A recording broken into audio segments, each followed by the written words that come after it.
Okay, we're transmitting. We're live. We're in Conroe, Texas. Lake Conroe.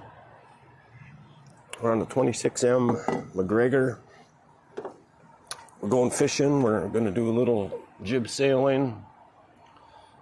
And I got 2 wires unhooked already. I do have the trolling motor started, but let's make sure it's still started. You have to start it within 15 minutes of, or you have to, it only stays started for 15 minutes, and then you have to activate it or it shuts off. Okay, so let's do a mental checklist here, or just go through the routine. I lower my left side rudder. I don't typically lower the right side unless I really need it, like it's windy or something like that.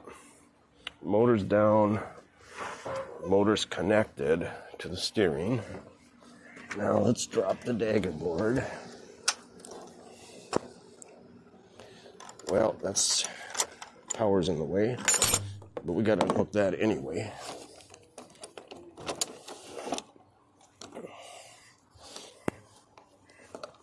Okay. I don't drop it all the way, but pretty close.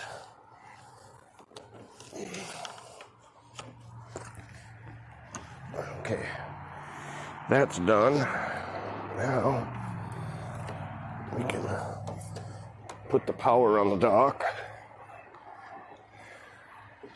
Never want to drop one of these in the water when it's plugged in on the other end. So we'll be a little bit careful. Okay, now I've got this rear line lengthened a little bit. I like it that way when I come in. It's easier to grab with my boat hook.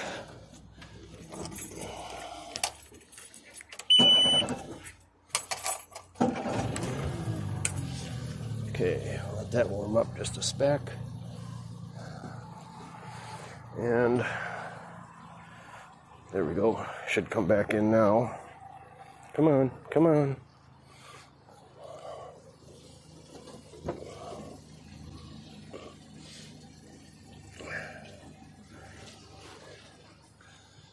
Okay, I think I'm ready. Those lines are unhooked.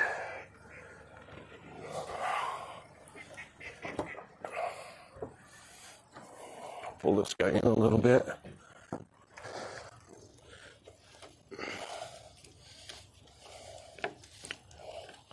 Are you checking us out here, checkers? Are you the captain today?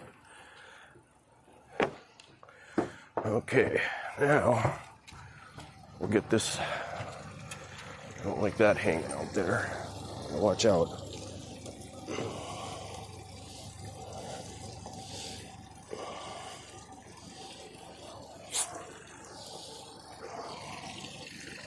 Oops. Like that. Watch out for the hook. Okay. I think we're ready. I think we're ready, checkers.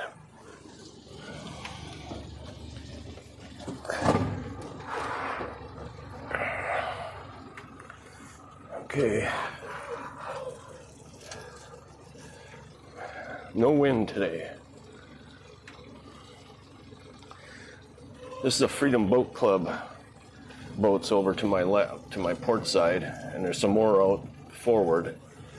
But these kids come out here. There's usually three kids working, and they're out here early. What time is it anyway? It's 8:30. Wow, not that early. I got up at 7. It took me an hour and a half to get going. That's taking checkers for a walk. It's having coffee, making coffee, drinking coffee. I made a protein with some vitamins this morning because and then get the stream all set up. I worked with 3 different baits. I got 3 poles on the boat. And I'm not like a super good or aggressive fisherman. I'm really just trying to have fun. Now, I have chat on my iPad here, but I should also have it in my ear. Oh, I know something I got to do. I got to go down and turn off the monitor on my... I got a laptop running down there, but... well, I do have it plugged into my inverter, so it'll stay on. So I'm not using up the battery right at the moment. But what I want to do is shut the cover so the laptop monitor is not drawing power. And then I also want to shut the screen off, the second screen, so that's not drawing power. I've got my refrigerator and my trolling motor charger. I've got two 12 volts in series for 24 volts down below to run that trolling motor. And I keep that on the charger just because one of my batteries is bad and or weak or discharges quickly. And I don't want it... sometimes I can't make it all the way back with my trolling motor. Depends on how much I use it. But anyway, look at those are probably crappies down there. So let's get ready. What I want to do is I want to lower the trolling motor and just anchor it for a second.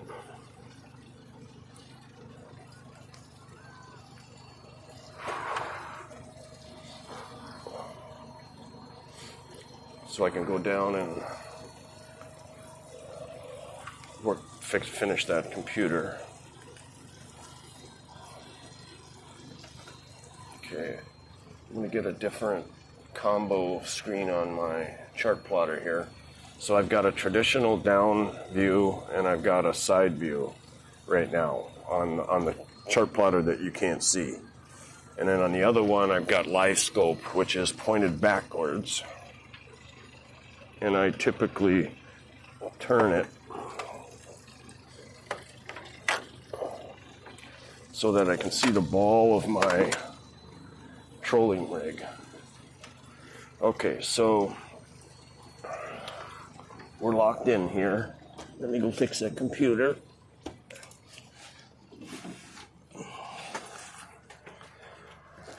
Okay. All right, so let's go here. Turn off the sound. Okay, so my earpiece is working, but I want to have Restream chat up, and then I'll just close the lid. Awesome, something's actually working. Okay, do I need anything else on here? Where's my water? It's out there. Okay, now what I'm gonna do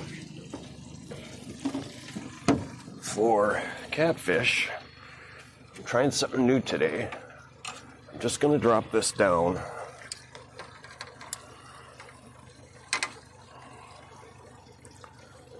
Not very far.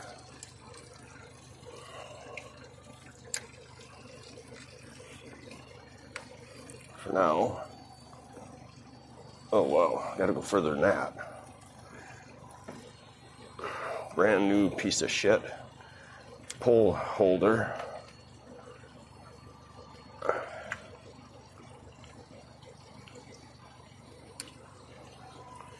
Okay, we'll try that.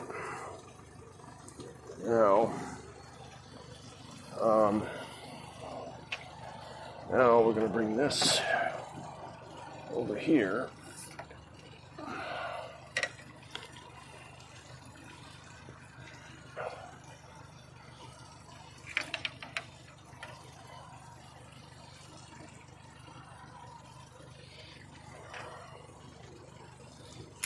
Just going to put that for now. We're just going to put it right there. Now, where's the checkers cam? There we go. Hey, buddy. Okay, so now let's put the trolling motor around my neck. if I can get it around the camera. Nope. And the headset. Okay, so now let's take the lock off. We'll turn the trolling motor. I gotta raise it a little bit so I can see it better. Okay.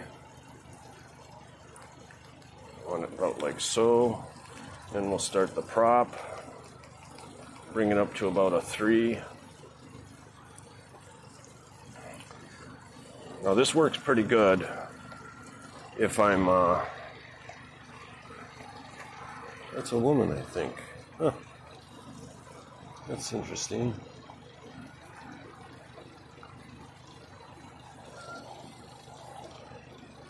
Okay.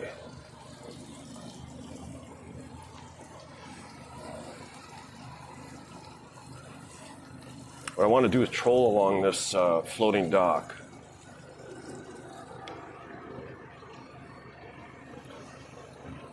Okay, so now let's get this out a little more.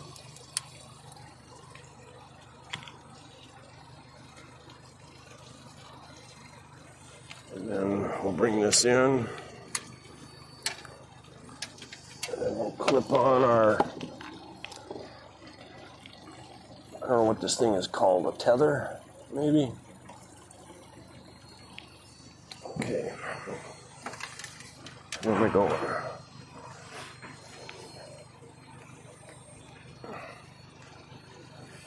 Headed towards the buoy.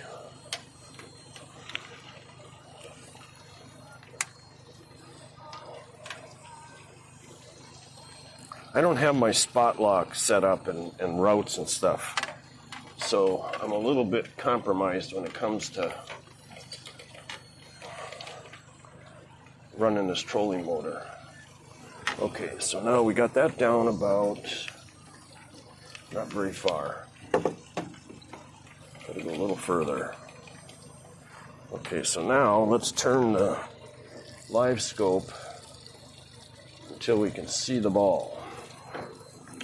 And we're headed for the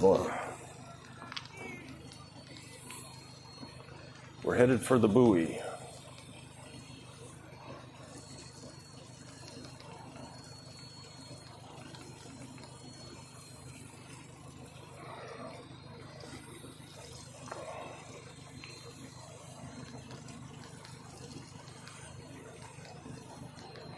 Okay, that's looking good. Sorta.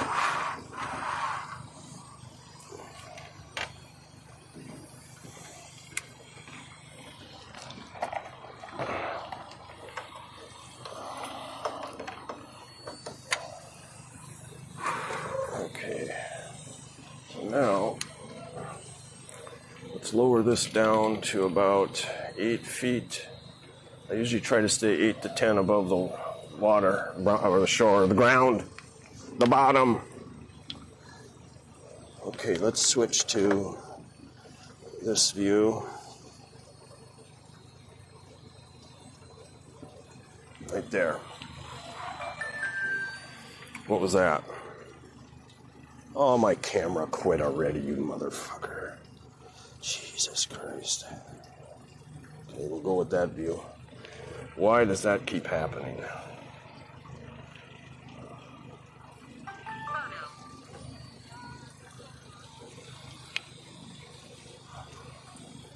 Okay, we can turn the motor off. Let's try to get the camera back. I think I started it again. How fast are we going? 1.5, that's too fast. I'd like to get down around, go back down to 3.5. It's connecting. Anybody in chat? No. Oh wait, yeah, there is somebody. Somebody selling. Okay.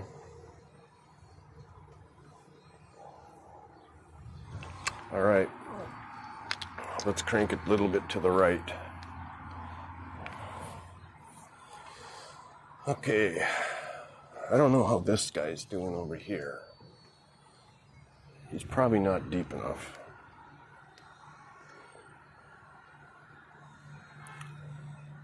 Now, autopilot might work this morning because the wind isn't too strong.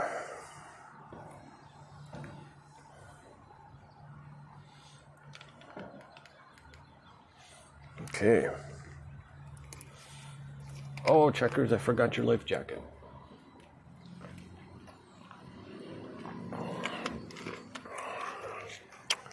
Okay.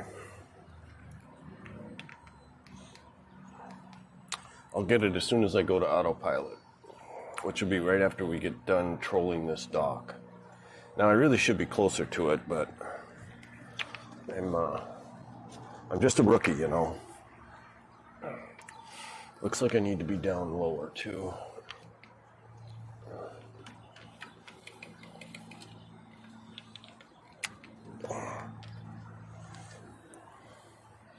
Let's take a sweep in closer.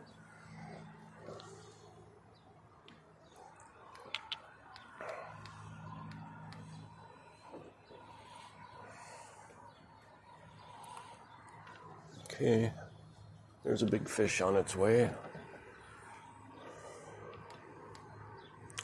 towards the bait.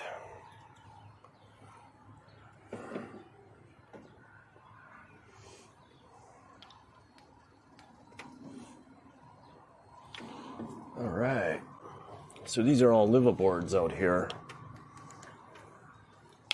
That one there, right to the starboard side with the green, is there's an older guy that lives in that, and it's pretty rough and pretty small. He's got the green tents, and then in the center he's got an old camper, it looks like. I took a walk out there once. But you know, he probably doesn't have much income, and he could be loving life, you know.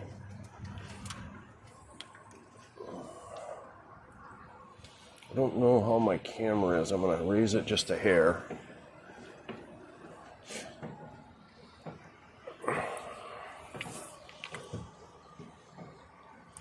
We're still good on depth. What's that? Why is that beeping? Why? I don't even know what's beeping. Transmitting. You know what? It's kind of weird. I never noticed that this dock's got a bend in it.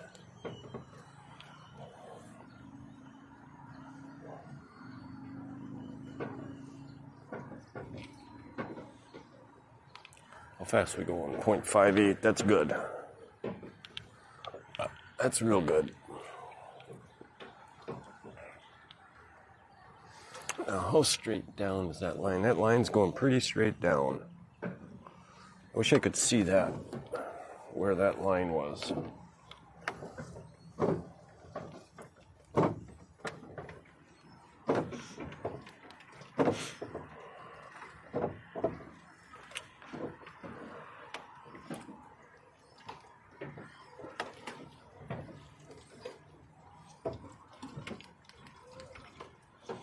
Wind's starting to pick up already.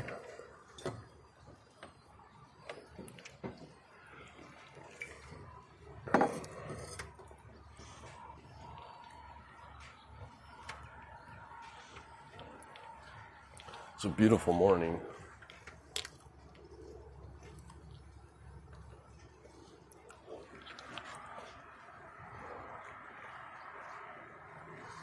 There's your Checkers cam. Yeah. He's a good boy.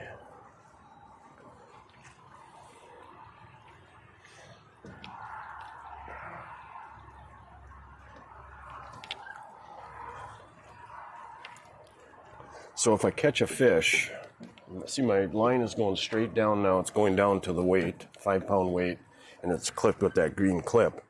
if I catch a fish, there are times if the fish is small that it won't pull the string out of that clip, but a bigger fish will pull it out, and then the line, you can see the line going way back instead of almost straight down, and that's how you can tell you got something.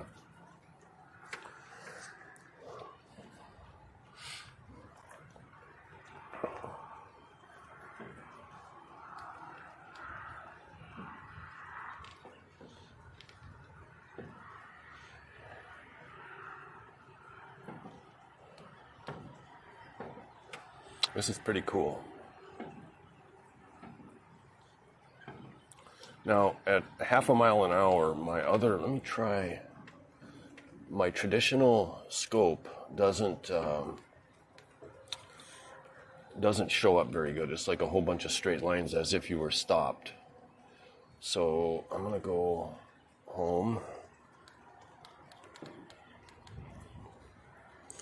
Then I'm going to go to sonar, and I'm going to try clear view for a while. That looks a lot better. And I can see a fish.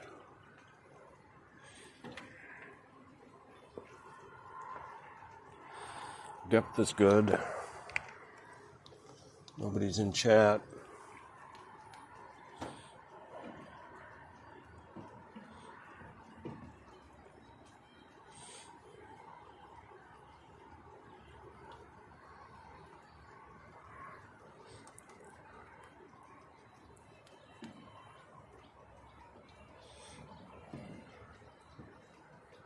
I'm slowing down though, so I better pick up the speed just a hair.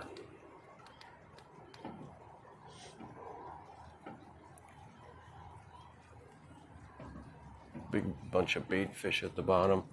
Yeah, you know, I think I like this clear view better than traditional, at least for this, when I'm going this slow. If I'm going fast, traditional's fine. Fast meaning like a mile and a half per hour.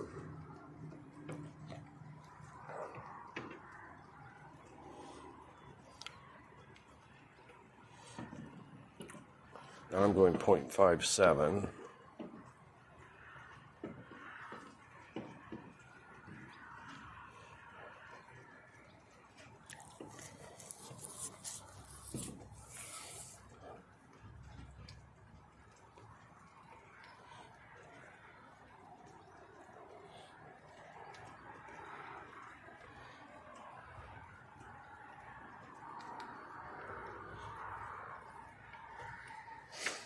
Yeah, this is pretty cool. I can't believe I get paid to do this. No, wait, I don't get paid, that's right. Yeah, oh well.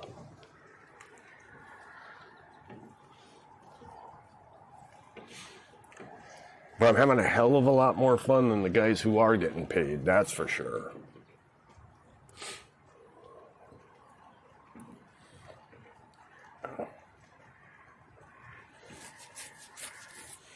You know what I'm going to do? I'm going to go to charts, and then I'm going to go to the navigation chart. How come I don't see depth? Okay, I can see depth. Okay, so I see the buoy up ahead of me, and I see the depth of 17 to 15 feet. I'm thinking about making a turn around that buoy up there. Nah, I don't think I will.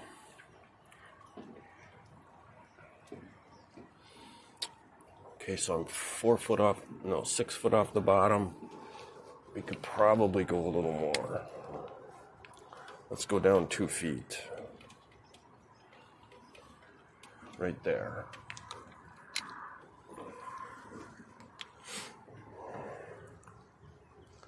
Okay. I'm going to do a new view. I'm going to put this. I'm going to go a triple. And then I want to go this guy, and that guy. And that'll be right here.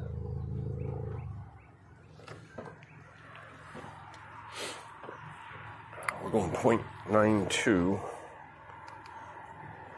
So that's a little fast.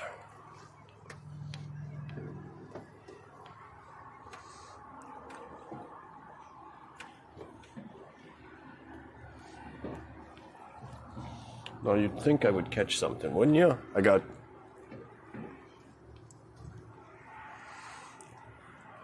So that location link, why so many? God dang. Is there a volume on this thing? I think there is.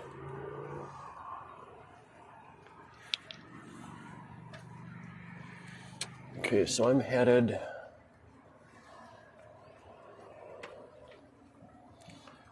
It's deep up there. Why does it? So my directional thing on my chart here is not pointed the right direction.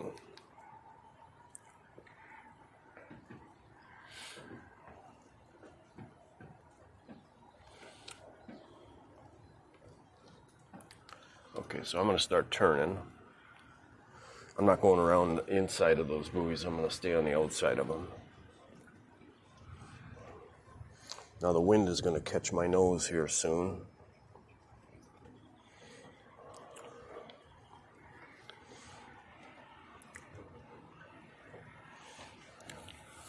Do kind of a slow turn.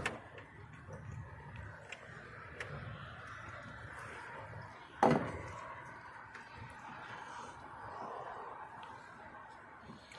got to get used to turning my head less, only when I need to, and slower for this head cam. Would you agree, chat? Come on, come on.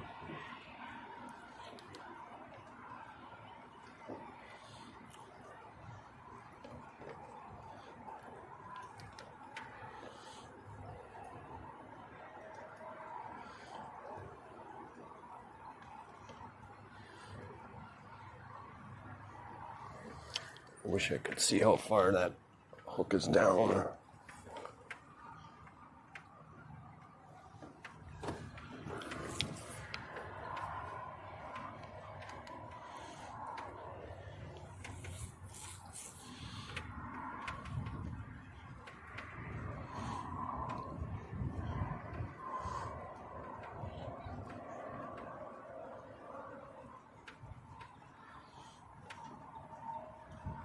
I don't want to take this headset off. Finally got it working.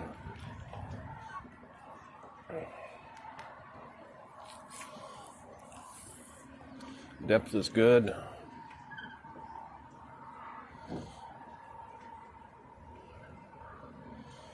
I'm going to go a little bit further left, and then I'm going to try the autopilot.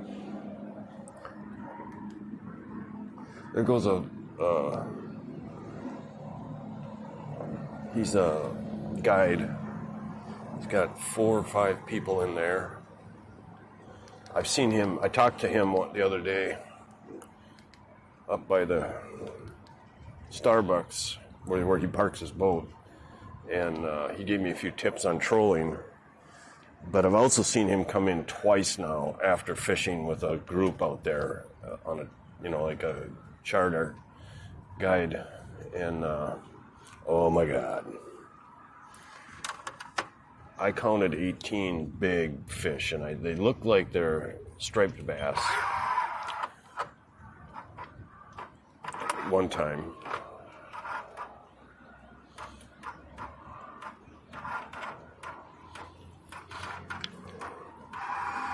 Okay, so now I'm just about, the wind's coming out of the south, so it's hitting my starboard side, and it's picking up a little bit, and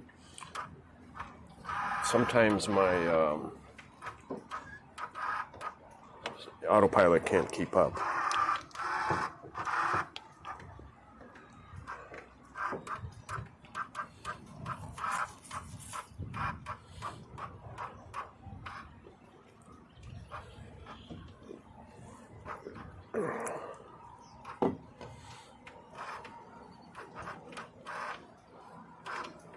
There's my buddy.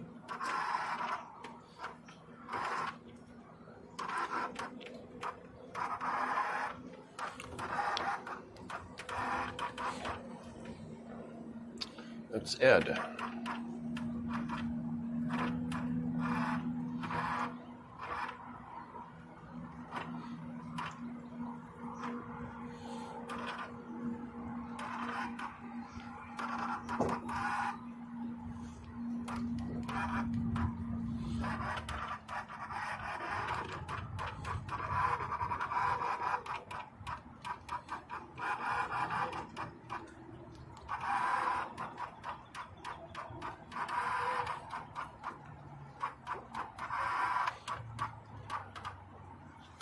Okay, I'm gonna go put this up.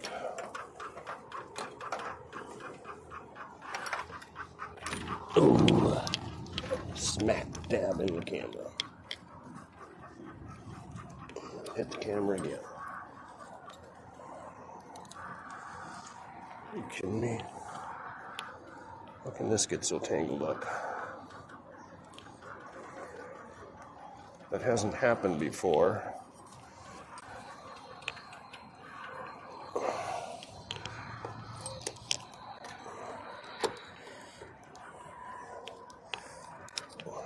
Okay, then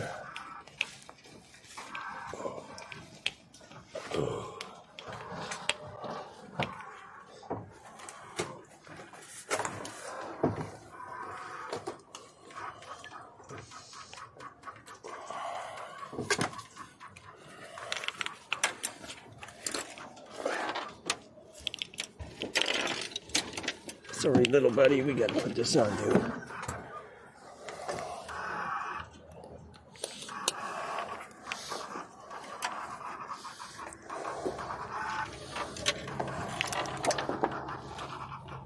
Good boy. Good boy.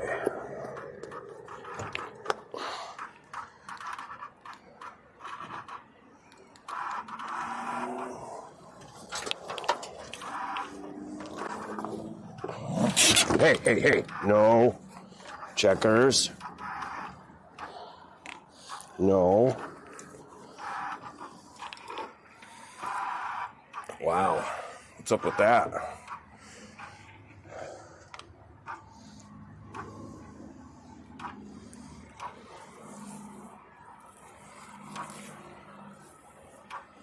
There he's got both of his sails out. Let's go grab the fishing pole.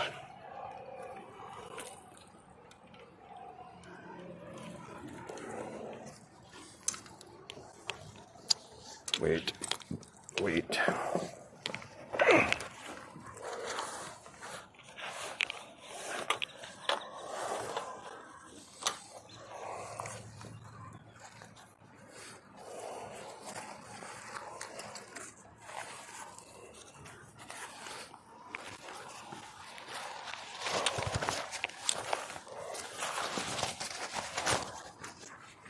I don't care if this looks stupid.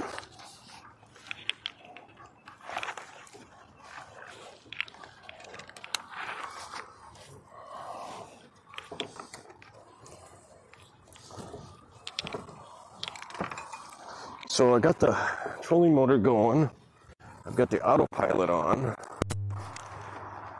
It was way better if these guys were down. So you got all them fancy fishing boats and they don't have anything to hang on to in the front like I do.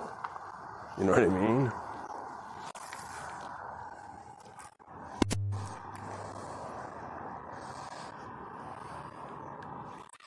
Let's get left here. Oh no, how'd that happen? You son of a gun. You gotta be shitting me. Oh, fuck.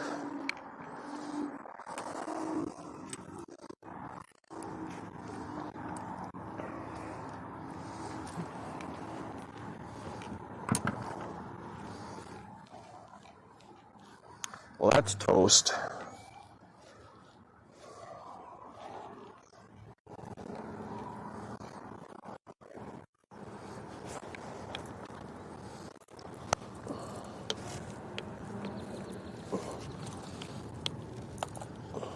put that right in the little planter. Hopefully that line all stays in here. Let's put it underneath here.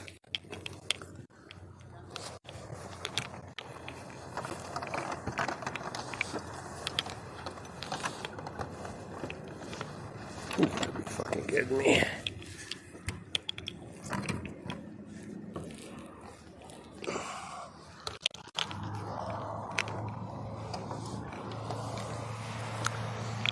Well, that didn't work. I haven't used that pole. I think I put line on it about 1.5 years ago. Never used it. That was my first cast with it. And the frickin' camera died again.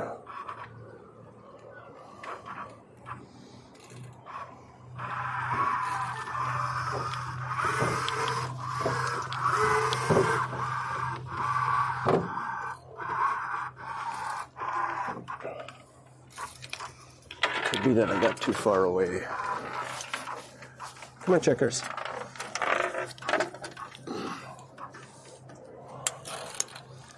Okay.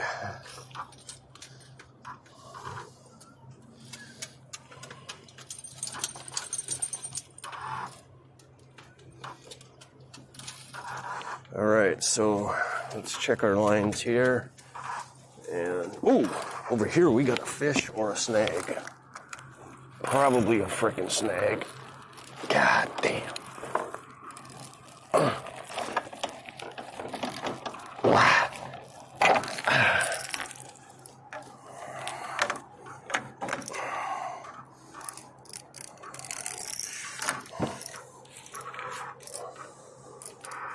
Yeah, that's a snag.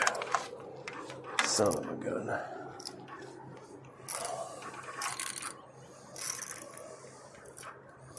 Shit.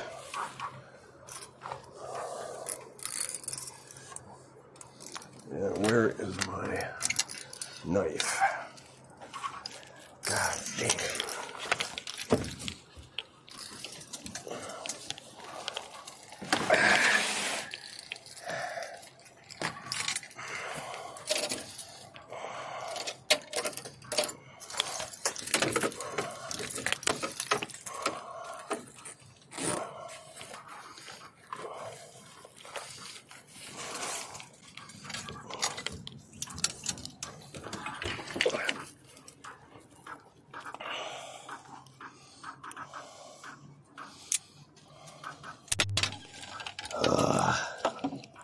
Shit. Okay, so this isn't going like I thought it would. Son of a bitch. Fuck.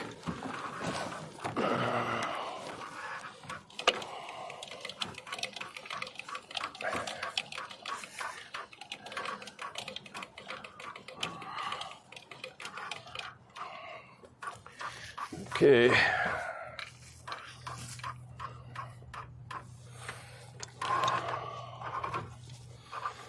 Some reason this camera keeps shutting off all like crazy.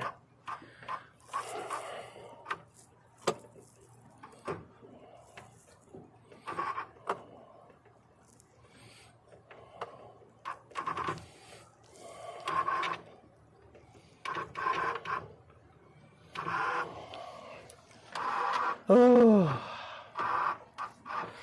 Okay.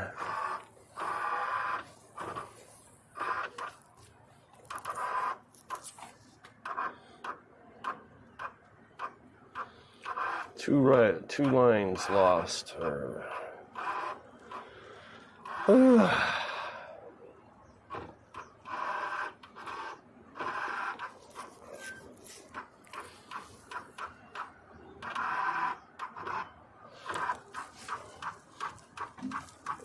That looks like it could come right out, you know that?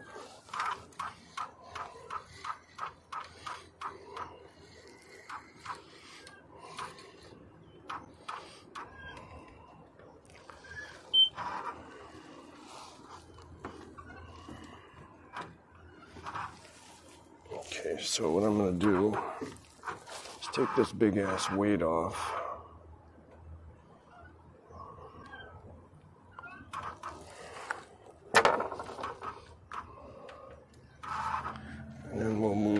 pull over.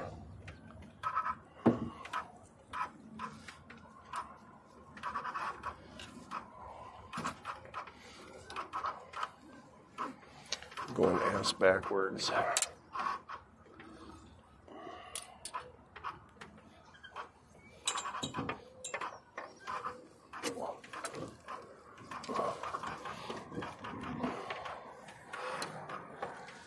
Put that out there, and then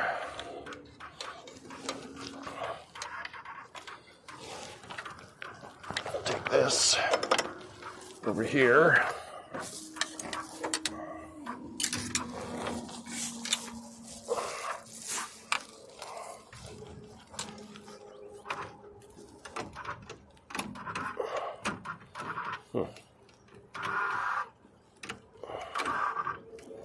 That's a piece of shit there. Wow.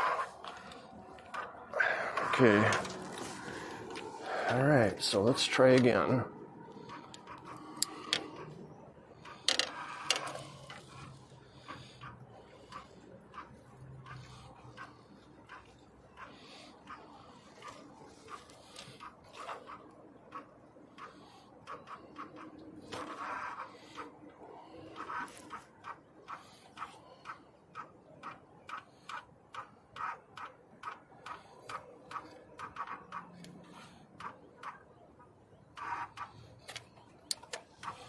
Okay, and we'll put this over here like so, and we'll grab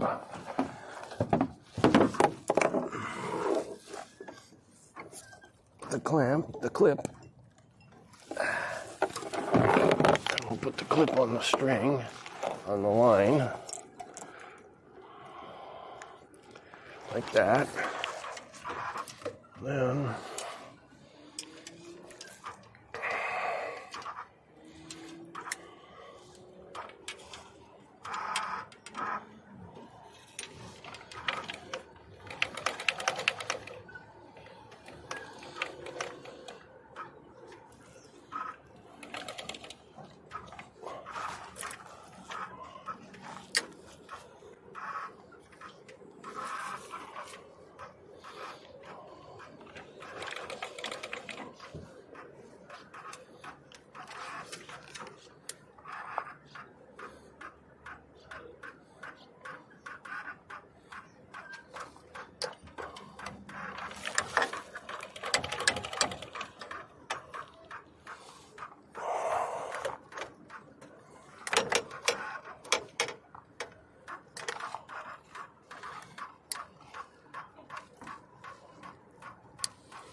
return a little bit.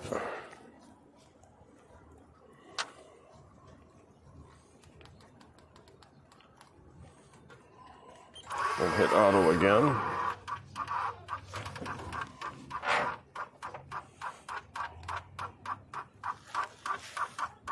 Okay.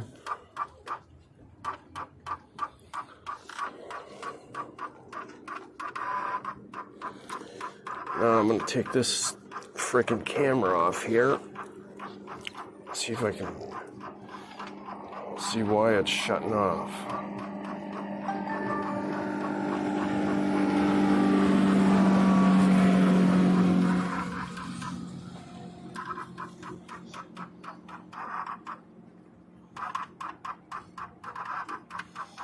Single screen preview on. Always on display is on. Let's see if there's a choice. No, just on. Okay.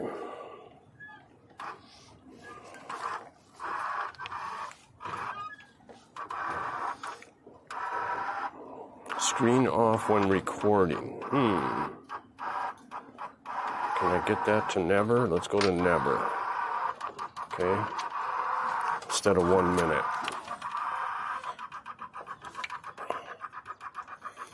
Built-in mic audio, screen off when recording, never. Wireless connection, unlock screen, swipe up. Okay, naming, management, auto power off, never. Continuous last, live stream.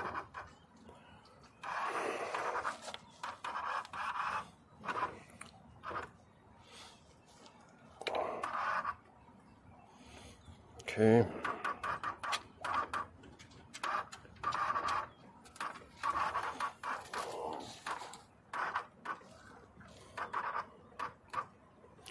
Now I've got the picture on the smaller part of the screen because it uses less battery that way.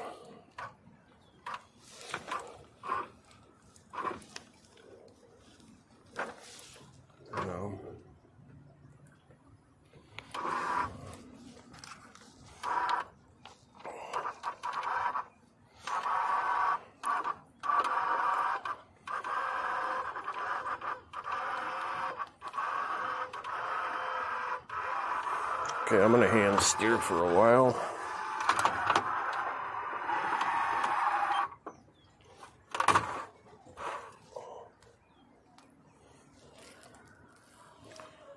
Connect.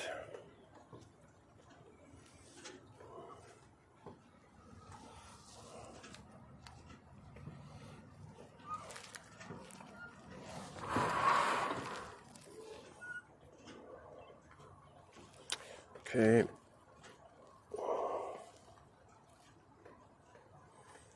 That's the checkers cam. Let's turn it over there.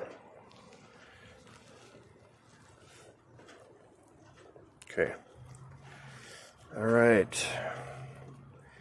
We're in 23 feet of water and we're down at about 12 feet on the depth.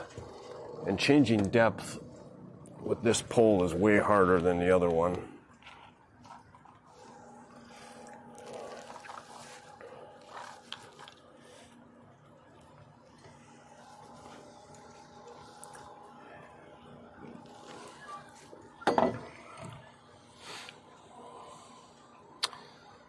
What I probably should have done was turned around and went back to the snag and wound all the string in so I didn't leave it in the lake. I'll try that next time. I didn't think of it. I've never heard, but I would suspect that you want to leave the least amount of line in the water as you can whenever you get a snag. How fast are we going? Let's speed up.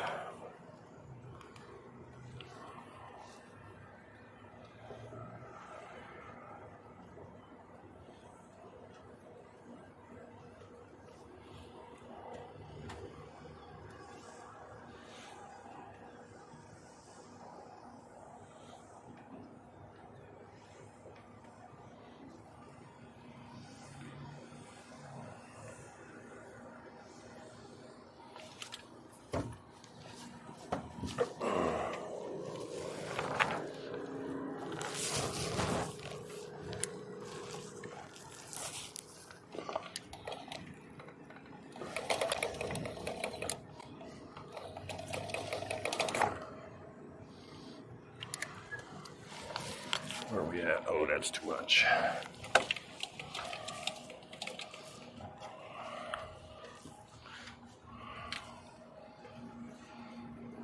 I'm going to head for the southeast corner of the lake. That way the wind, that way I'll be able to sail back.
28 miles an hour.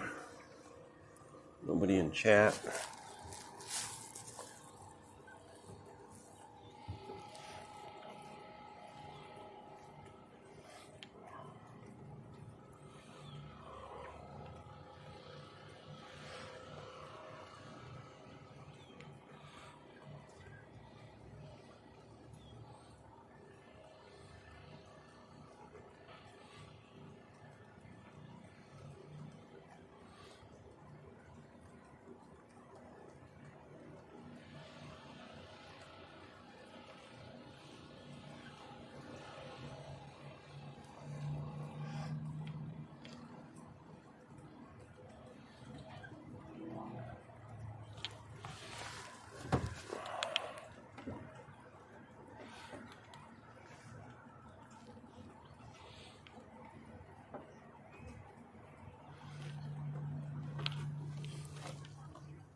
Oh, it's a bot.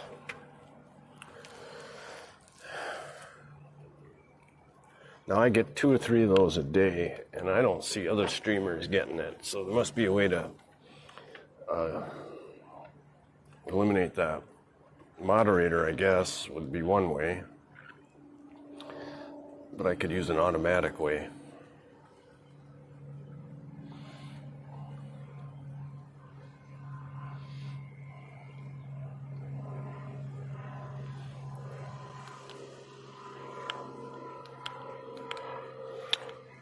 Okay, I'm going pretty fast now. I'm going over a mile an hour.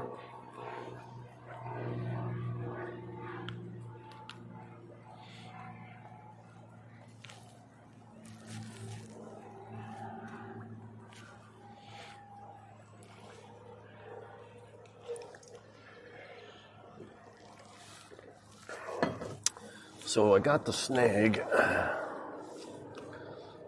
way back there, right about at the tip of that pirate ship over there.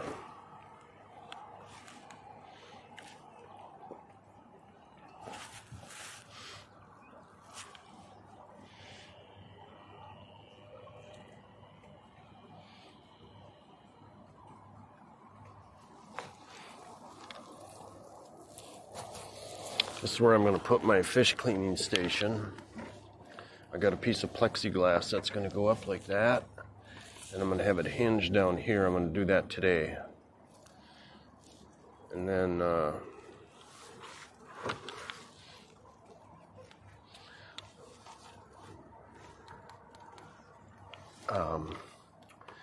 going to have some way of latching it up here, and then I bring it down and set it right here, and then I clean fish and push everything off the back. You know what?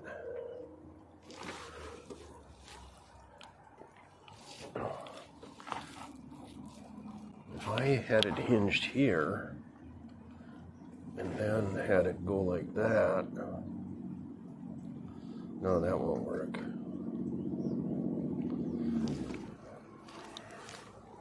All of a sudden, I'm having a little bit of trouble keeping course. Let's see. So if I hinge it here, it goes like this, which makes it flatter. But then when I go to scrape the guts off or whatever it is I've got on there, it's going to hit the bar here. And I can't put it, because it's also something I want to stand on when I use this as a swim platform. And I also want to put the dinghy on it. So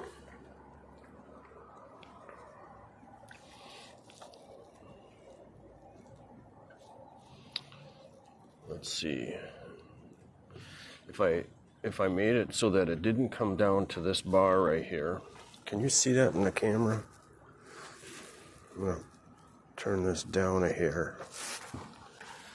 So what I was thinking is hinging it here and have it not touch this bar, so it's just almost touching it. And then when I pull it down, it kind of goes out like that. Because one problem is if I hinge it down here and then drop it down, the edge of my plastic's going to be right here, so everything's going to fall onto the motor when I go to scrape. I guess I could shoot it off, but if blood drips off or something, it's all going to go on the motor, which isn't the end of the world, but I got my motor all kind of... and I can't have it come down even farther.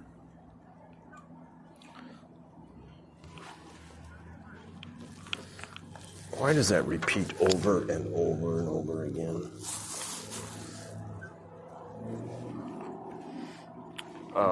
So let's see.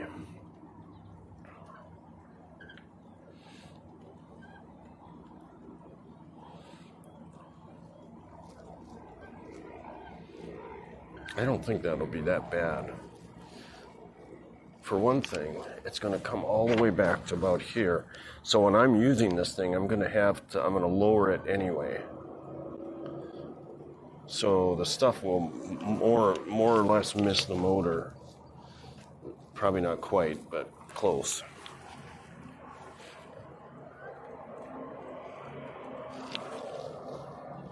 Now the other thing I could do is just put a piece of wood when it comes down here, I put a piece of wood about right here so that it can't run off the back, and then I scrape it off the side and then it misses the motor. Haha, that might be good. Not only that, I want to have a couple of pieces of wood on this anyway so that I've got something to cut on, so I'm not cutting on the plexiglass as much when I got a hard cut to make. Then I can mount one of those little skin grabbers. So when you're filleting catfish, there's these little pliers that you can grab the skin. And if I do that, I'd be less likely to drop a fillet off the side of the boat too.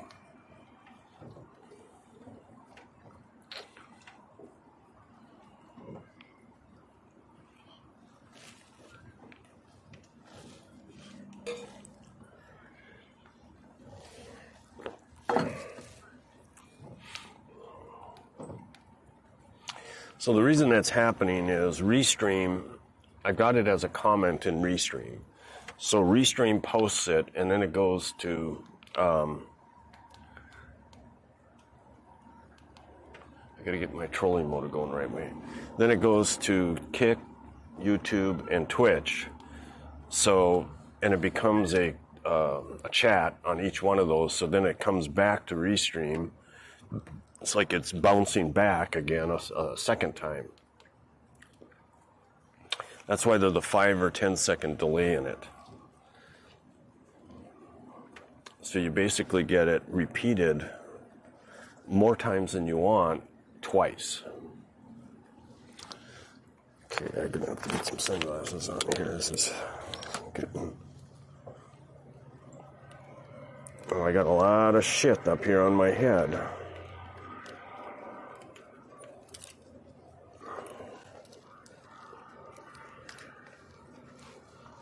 Ow.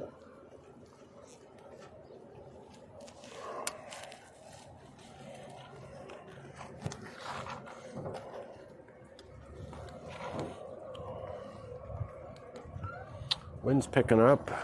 Feels good though.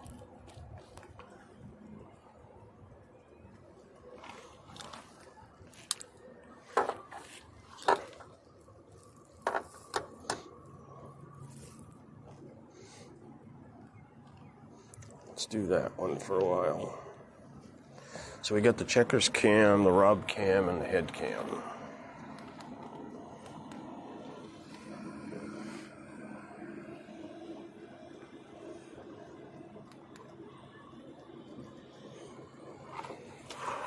Maybe I should start hand steering.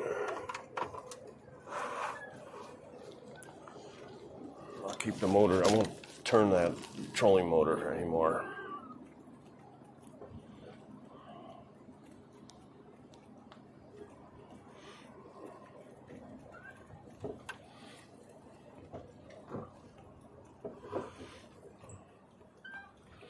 So today's Thursday.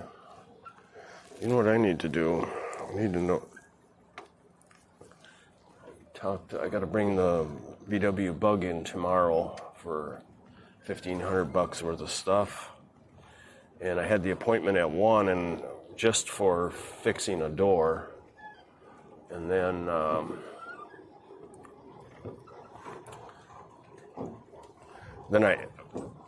I got a total quote of $3,600, and we're going to do $1,500 worth. So at first I was just going to have them do the door. Parts are coming in today for the door. Then I called them and added half a dozen things to get to $1,500, and then of the $3,600. But then I forgot to ask him. Actually, I left him a message and I asked him if I should bring it in before 1 o'clock, like early in the morning tomorrow. But then when he called me back, I forgot to bring it up again, and he didn't answer the question. So,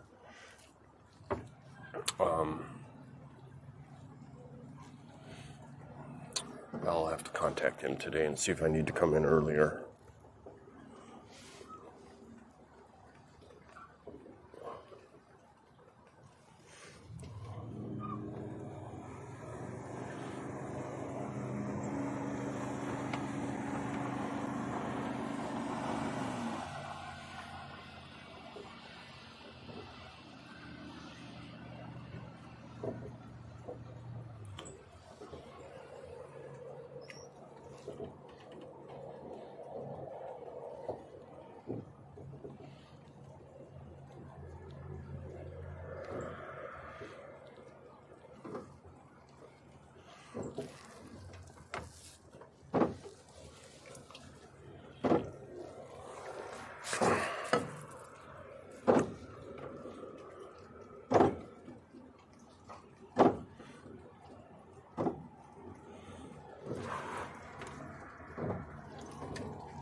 I may have to put the other rudder down.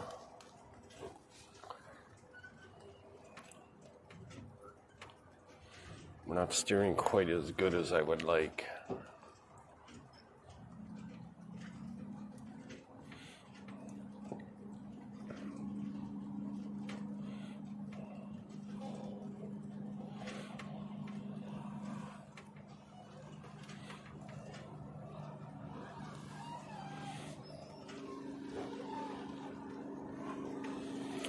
So,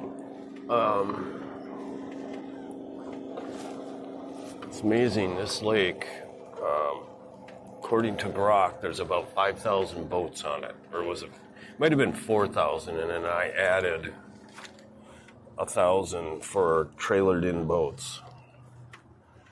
Because every boat landing you go to on this lake, there's 10, 20, 30 trucks and boat trailers parked there, especially on a weekend.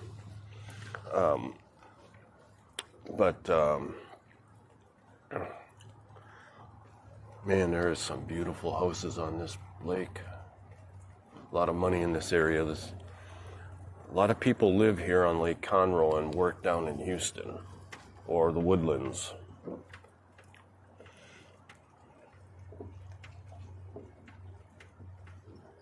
I think Exxon moved from, originally they were down by Green something, where our first Unify office was. Green, it's on Beltway 8,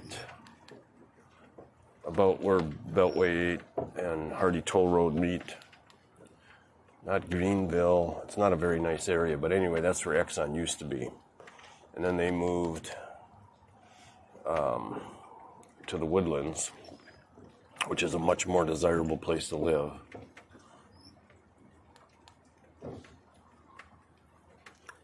And the Woodlands is only about 10 miles from here, maybe.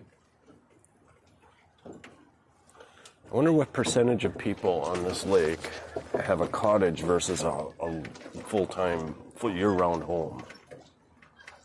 I gotta believe it's mostly year-round homes.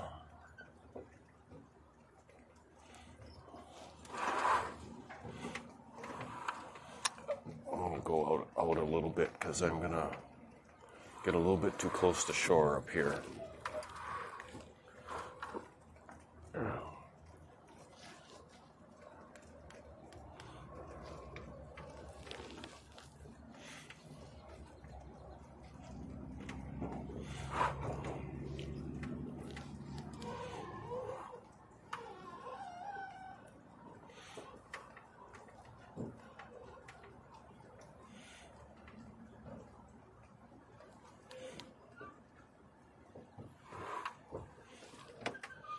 I got a feeling it's just going to get hotter today. It's been 90, 95 every day for about a week and a half now. But it feels like super muggy today compared to yesterday.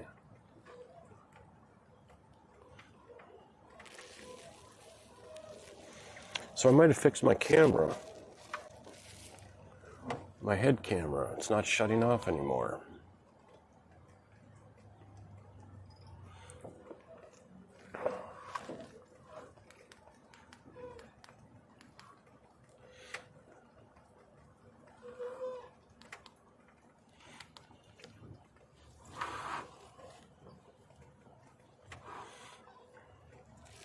The checkers cam.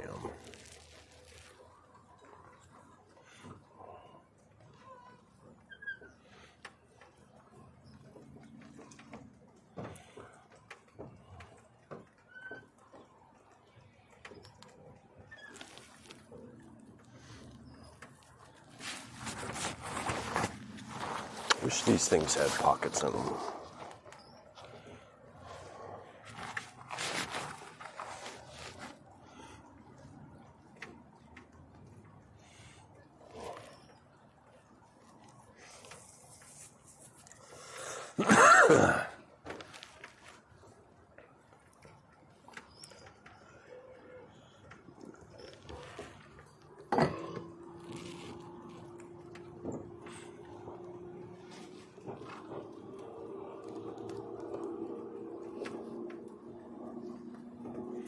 Guy's moving right along that's sailing ahead over there.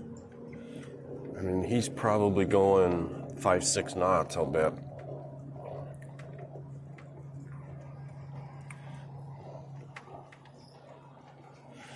When I get up here, when I get up close to the dam, I'll do a big right-hand corner to keep that out of my motor.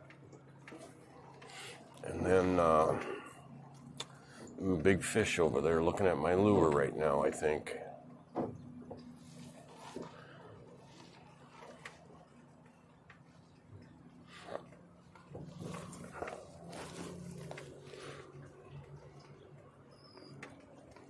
Little Checkers growled at me when I'm putting his life jacket on this morning.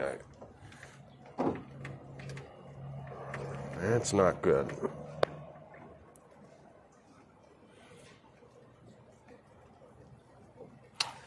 Let's go here.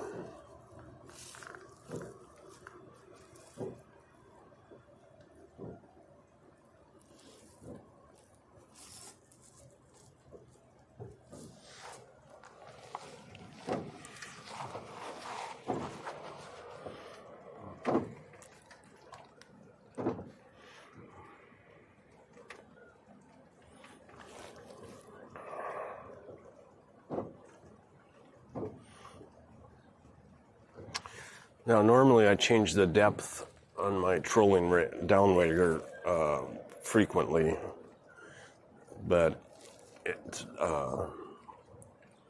hard on an open spinning reel. It's very, very easy to get it tangled.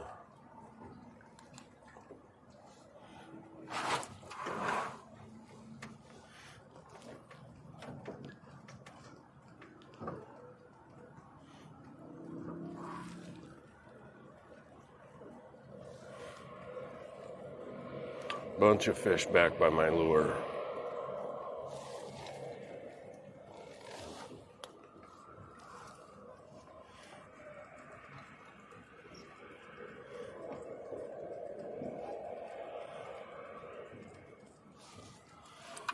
Okay, I said I didn't want to change the depth, but I think I'm gonna. Oh boy, there's a snag right there waiting to happen.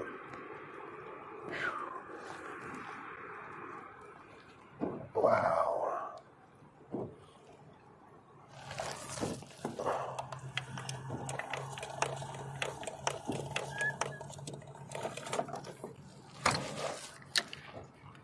Okay. Now I'm at 20 feet.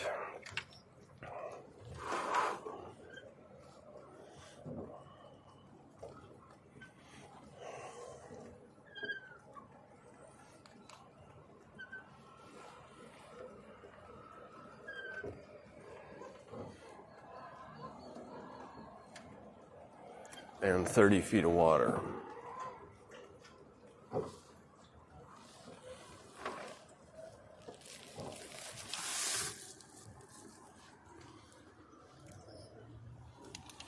Wow, I can't see that freaking thing at all.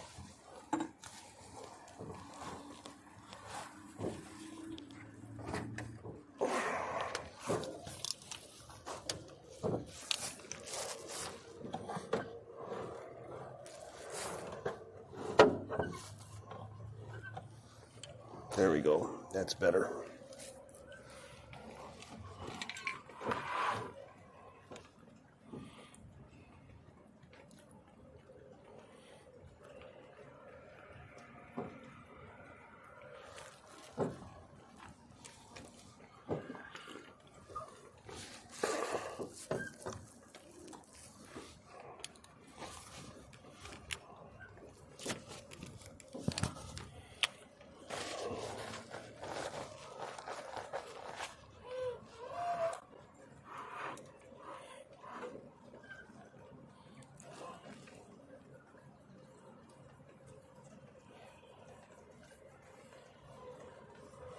It is 9:40.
So I outfitted this boat for the Great Loop, which is if you look it up on the internet, it's 6,500, 7,000. I think I even saw one person that actually went 11,000 miles doing the Great Loops, and that's because there's all kinds of excursions that you can take, and there's different routes and different rivers. And like, for example, you can take the Erie Canal and then come out by Detroit, or you can go up through the Hudson River all the way to St. Lawrence Seaway, and then come down and take the Trent Severn Waterway and go up north of Ontario, Lake Ontario, north of Toronto, and then come out up in the Hudson Bay on Lake Huron. And then there's all kinds of Ohio River you can take, kind of going almost northeast. Then there's just all kinds of excursions. You can go to Oklahoma. Not quite sure how to do that. Probably on the Mississippi. Most people take the route that goes from Chicago to Mobile, Alabama, because most people do not take the Mississippi, only for a little short stretch. But they don't take it all the way to New Orleans, because that is just it's very dirty water. There's a lot of debris. There's a lot of shoals, I think, where you can hit bottom. And there's not very many marinas. And there's even one spot where you got to go about 250 miles without fuel. I'm set up to go about 240, 250. If I put 2 5 or 6 gallon tanks up on the deck. I've got 30, I'm not sure if I got 32 or 34 gallons under the seats here in aluminum tanks, which is the normal capacity for this boat is 212s. But there's an aftermarket company that makes a fuel tank that's, it was advertised as 17, but something I saw led me to believe it was only 16, but either way.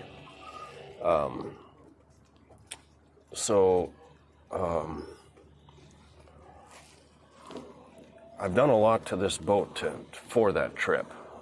I put the netting up so that, because I want to take checkers with me on the trip. All of the fishing stuff here, and my ability to troll and practicing doing it here on Lake Conroe is for the trip. I mean, I won't be trolling every day, but let's say I have a day where I have a destination that I want to go to, and it's only about 20 miles away or less. For part of the way, either in the ICW or whatever I'm in, whatever river I'm in or lake or whatever, I could take it slow and troll, catch some fish. Then also, like, I'll be anchoring probably 5 nights a week, marinas 2 nights a week. And so after I anchor, I can go up on the bow and do some casting. There'll be times when I might have, most people travel about 4 days a week and stop for 3 days a week. And they visit towns and do whatever. But on my days where I'm not traveling at all, I mean, I can put the trolling motor down and pull my dagger board up and pull my rudders up, and the motor, and I can go in 12 inches of water. Maybe it's 18 when I'm so fully loaded like this. It's advertised at 12. So, I'll be able to go do some near shore fishing. If I'm in a place where there's not much current and no tide, I can actually beach this boat at night, tie it up, and sleep with the bow up on the beach. Or I can turn it in reverse. A lot of people, I notice, they'll back these boats, these MacGregors, into shore. I'm not sure why.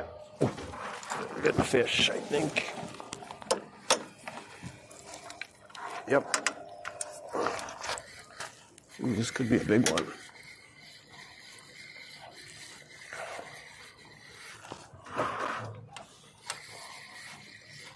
bigger than I've caught so far, I would say. Oh yeah, it's a nice, I don't know, it's a big sucker or something. It's a carp. No? Yeah, I think that's some kind of a carp. Okay, now what do I want to do? I'm gonna anchor. I can keep going.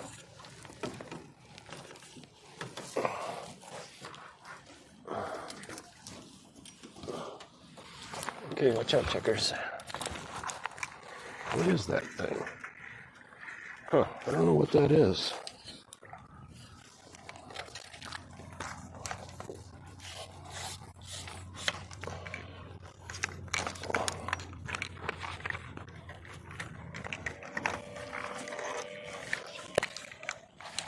Pretty good size. It's not a sucker. Whoa, how about that? Huh. So I have a fish app. That's interesting. I don't know what kind of fish that is. Okay, let's put this back over here.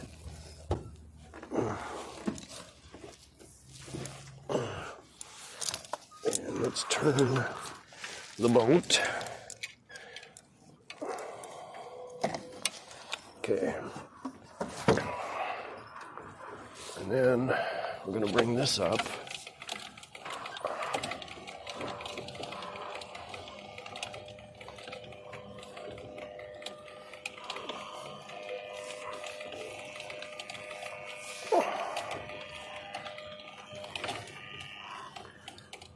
I don't know what kind of fish that is. Let's pull this. We'll change scenes.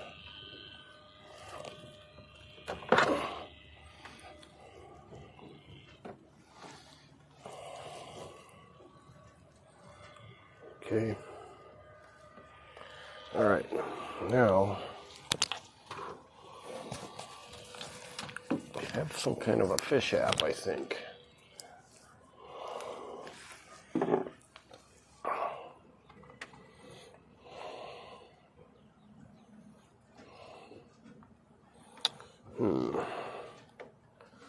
This could take a while.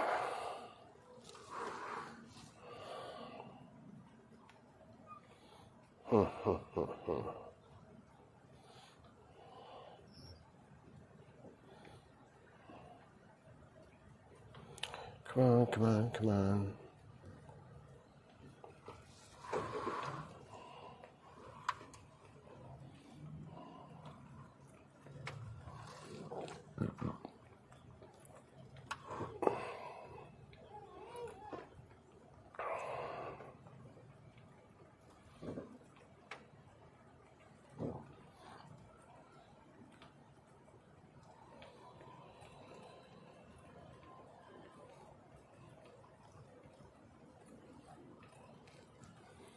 Okay. Fish brain. Fish verify. Oh, wow. I'm going way off course here.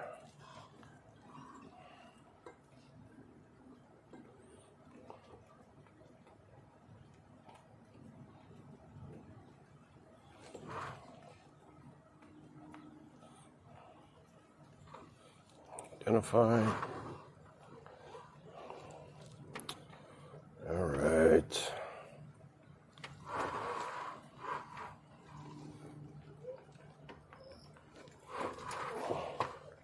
Come on.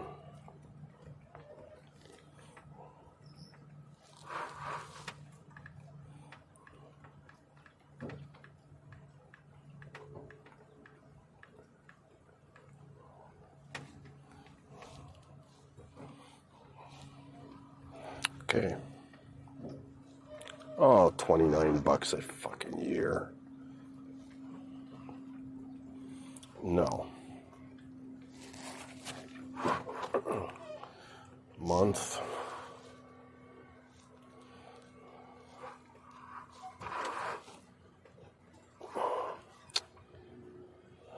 Jesus Christ.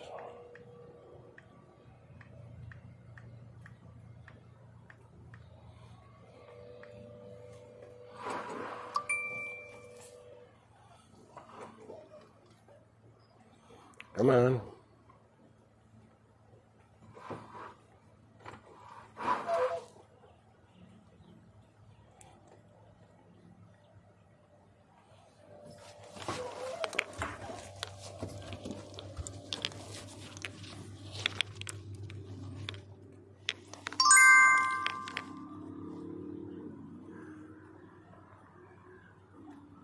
Well, it's a freshwater drum.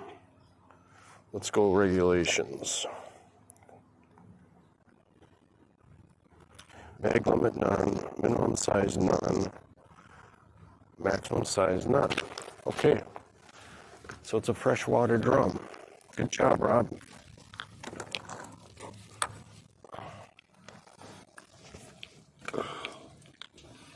Okay, all right.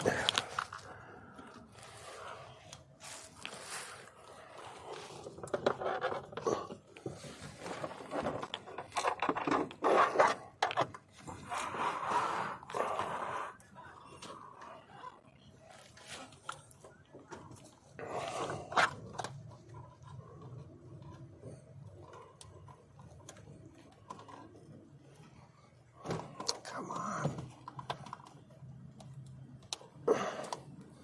Okay, now, all right. We caught something good. Now, the hot dog's gone, but the bacon is still there. So, I'm going to turn the autopilot on because I am just doing a terrible job of controlling this boat.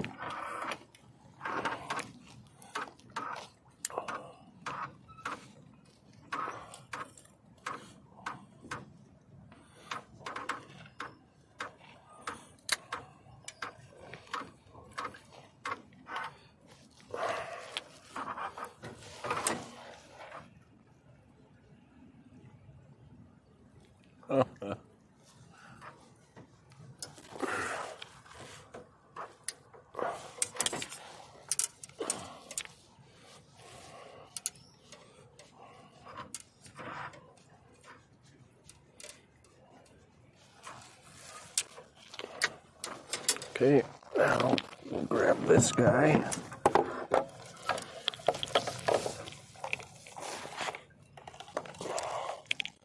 Hook him right here.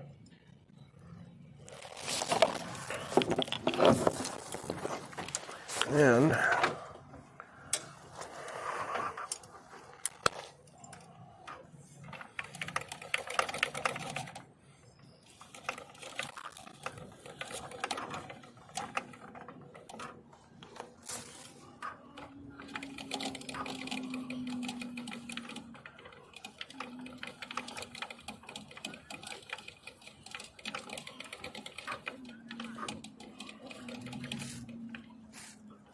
fish jumping right there.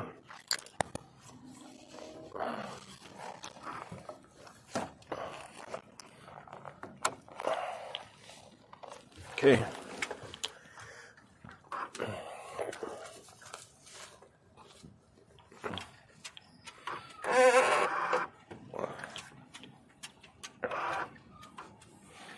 You're trying to get out of the sun, aren't you, Checkers?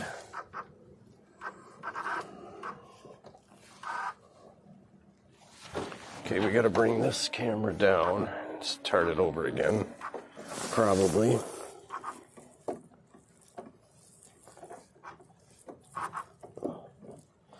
Go to my streaming group. Go to Insta360.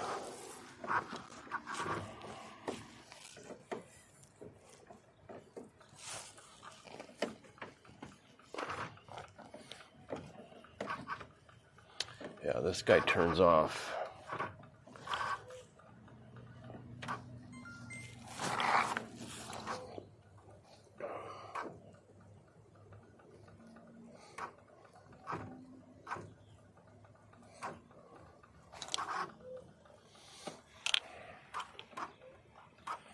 Join, connect. Okay. All right, so I'm happy. I got a decent fish.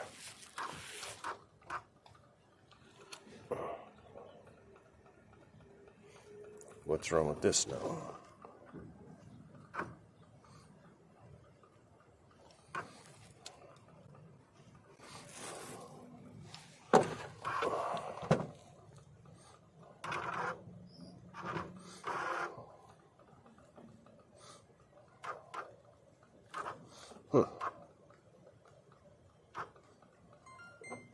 No.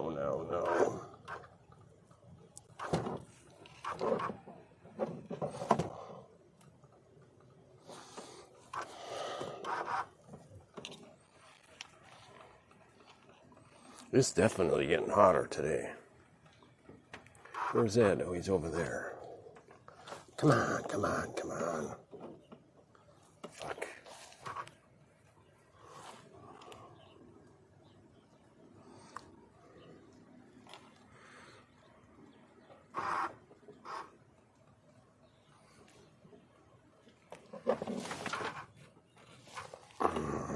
Makes me hit a button on the screen. Piss me off. Okay, we'll just leave it like that for a minute. And we'll go here. Okay.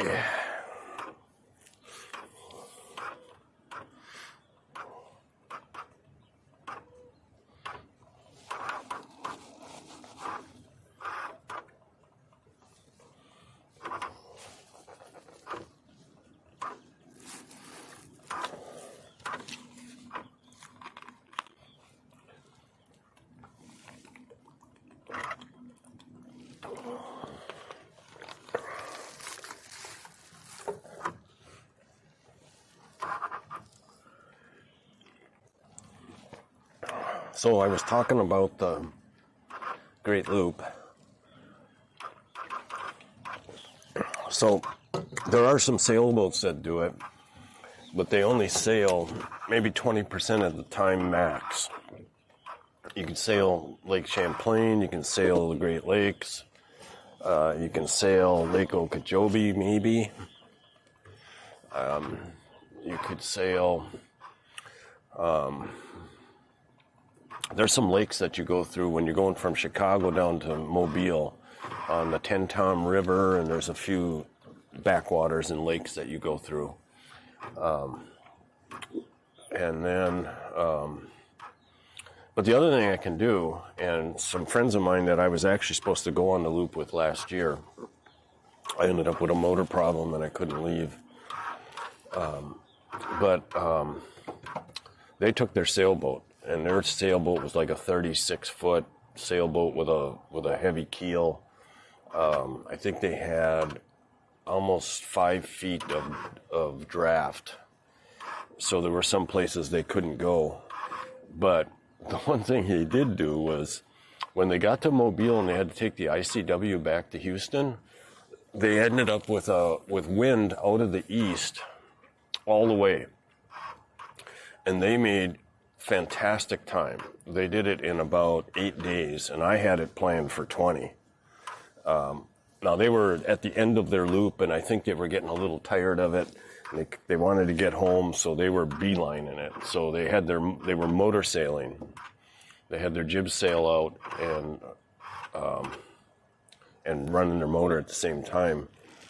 So I think he said they were getting like 8 to 10 knots, where normally his motor could only go about 5, maybe 6. So anyway, the point is, with a sailboat like this, I can motor sail a good portion of the way, or at times.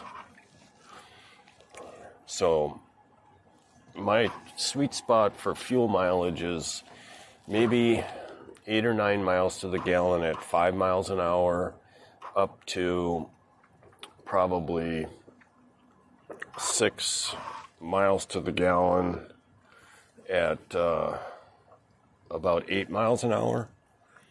maybe 5 miles to the gallon. So I'm usually going to be traveling around 7 miles an hour. But if I'm going downwind and I've got a 5 mile an hour wind or a 10 mile an hour wind, let's say, I can put that jib sail out and pick up probably 2-3 miles to the gallon, or 2-3 miles an hour, depending on how I want to use that wind.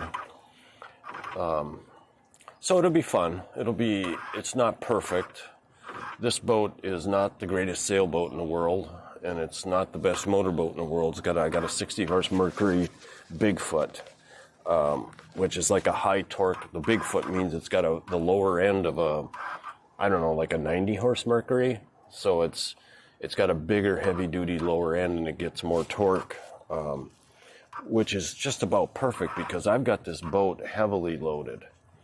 I'm probably right at the limit for weight in this thing, the manufacturer's limit. Now, hopefully they had designed in some 10 or 20%, 25% maybe, overkill.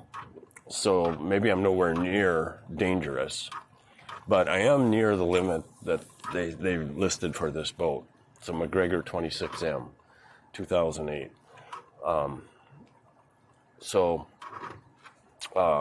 Anyway, I got a lot of load, and I'm going to be traveling relatively low speeds.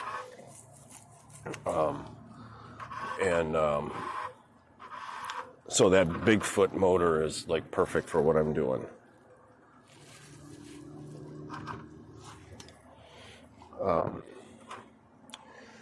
And that's why I chose it.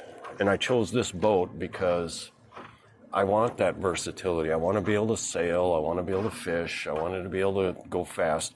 This boat, full speed with a light load, I've had it about 19.5 miles an hour. Now, when I'm fully loaded like this, my top speed is 12 to 14. I've hit both. Probably depends on current and wind. If I have to, and actually when I was going down through the Galveston Bay on that shipping channel, and there was one point the second morning I did go to Port Arthur with this boat, and I have to cross that shipping lane, and there was just high traffic. It's always high traffic, but this was tanker after tanker, nose to tail. A little gap between them, but they have such big wakes that I wanted when I crossed between two tankers, they were going towards port, so I don't want to go right behind the first one because the wake is too big. What's my depth here? I'm going to change course a little bit. No, I'm fine. I'm headed I'm at 22 feet and I got 32 feet of water. And I don't have a fish on. Where's my line though? I can't see this line. Oh, there it is. Oh, it's way back. Like maybe I might have a fish, or I might have unclipped. So let me reel this in a little bit. I think I unclipped for some reason. That means I might have had a strike.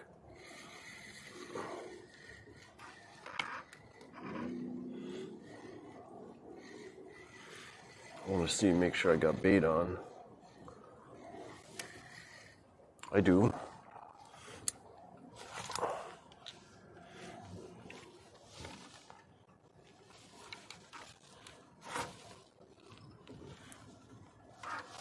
Okay. I've got to pull this in like so. Then we got to bring this back up.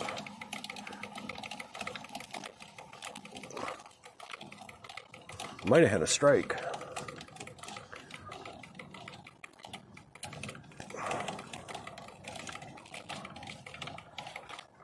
Okay. Now I gotta grab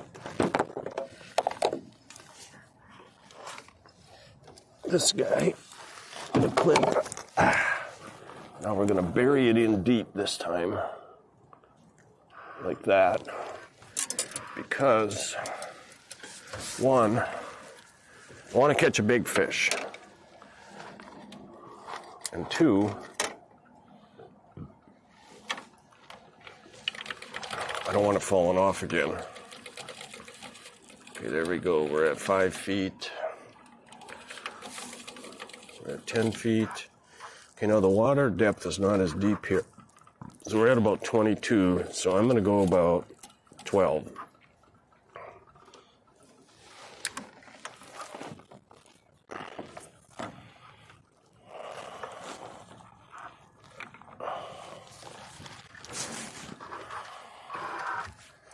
And then I'm going to take the autopilot off and steer away from this.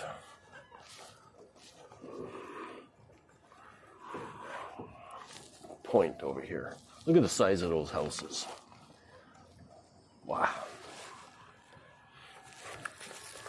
Okay, nobody in chat.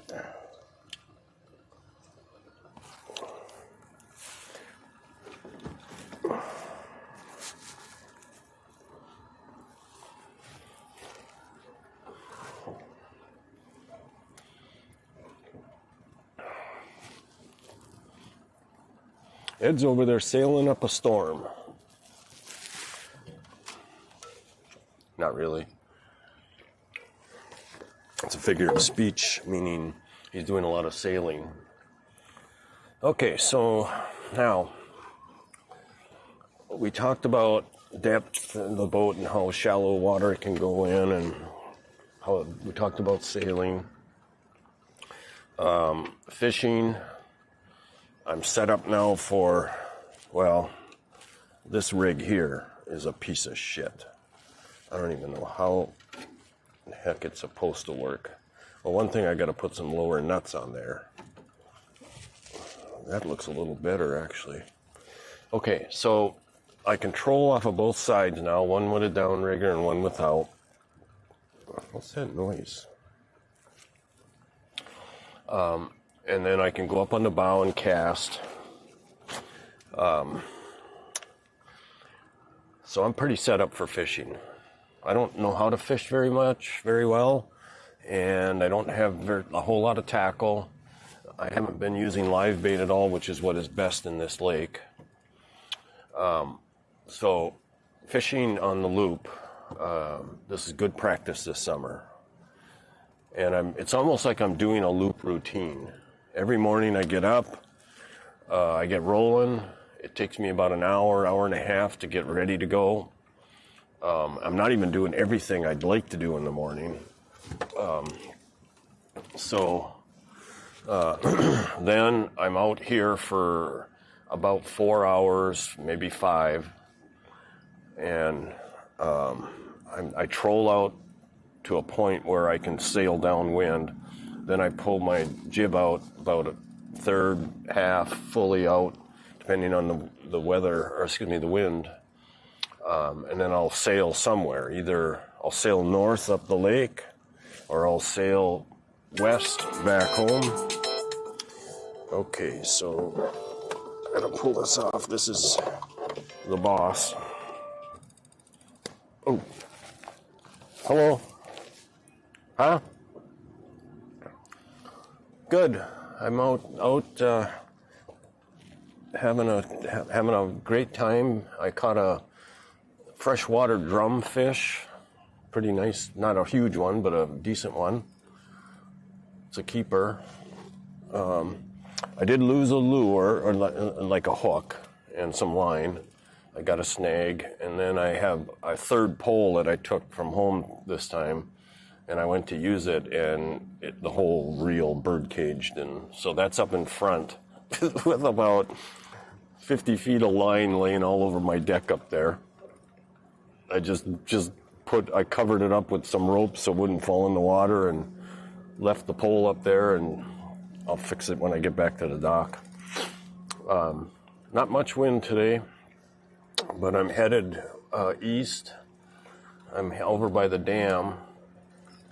And then I'm going to turn and go either west or northwest and put the sail out and troll that way. How about you?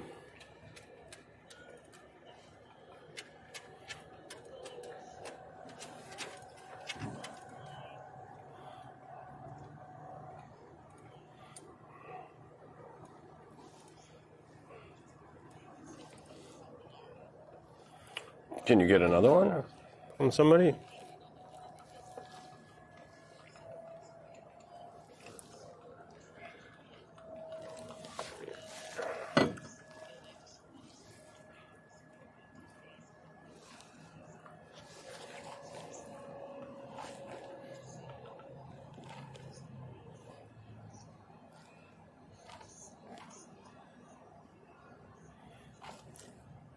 Wow.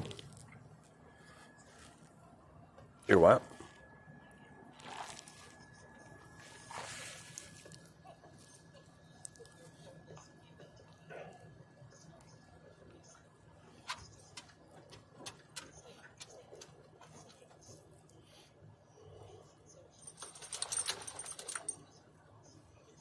Huh.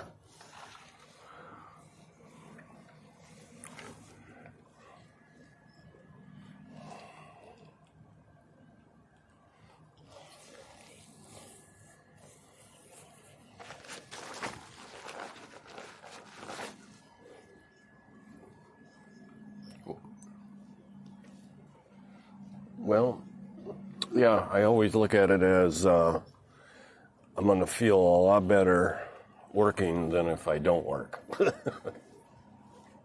Well, of course, I don't have that problem anymore, but when I did. This is hard work here, though. Tremendous amount of learning that I'm going through here. You know what I mean?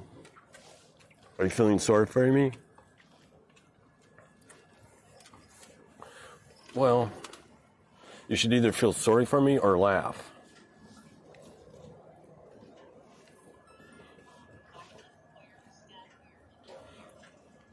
Okay.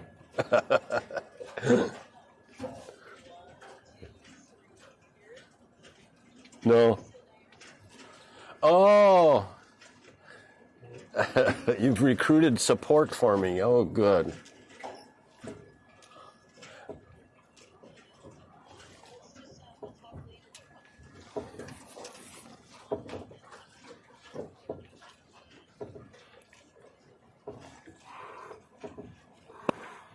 Oh.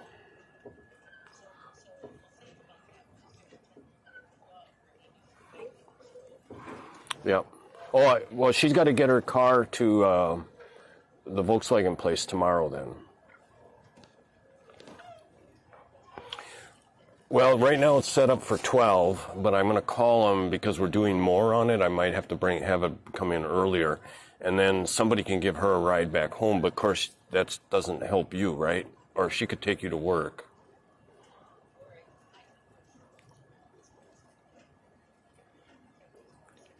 Okay. Somebody can. If you ask, he'll get somebody to give you a ride home.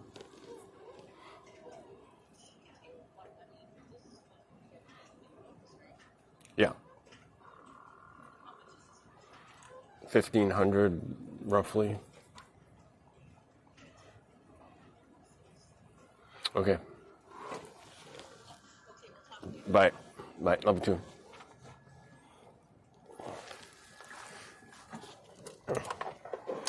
Okay. Got the green light to stay all week. Huh. What about that? Huh? What do you think, chat? Is anybody there? Oh, we lost this too. Okay, let's go to... Well, first thing we'll do is start up this camera. Get that going. And then...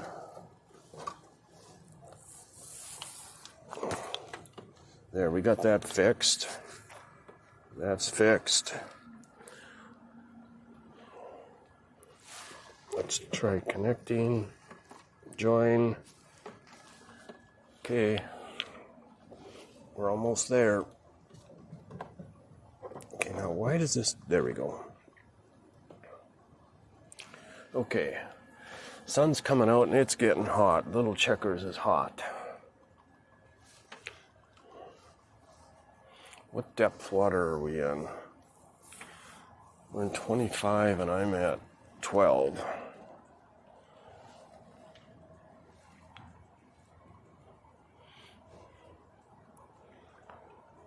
I could drop this a hair.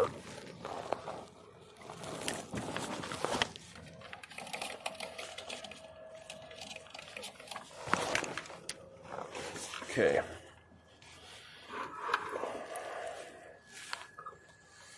I gotta figure out why that menu keeps coming out.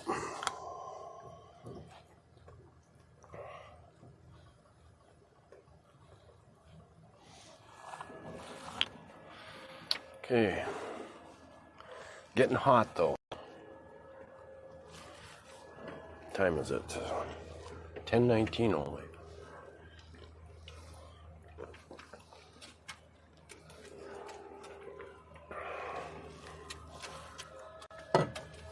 Hey buddy, it's getting pretty hot for you, isn't it?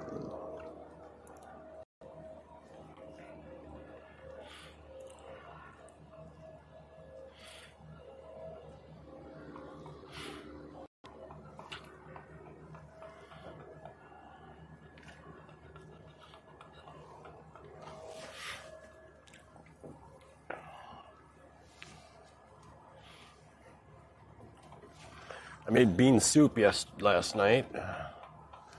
It's a recipe my dad used to make. It's probably not the healthiest thing in the world, especially the way I make it, because I put a ton of bacon and salt pork in it. So I just use these white Great Northern beans and soak them for a little while and then start slow cooking them. Then I add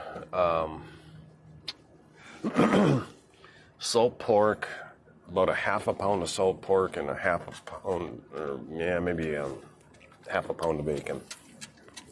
And I leave the grease right in it.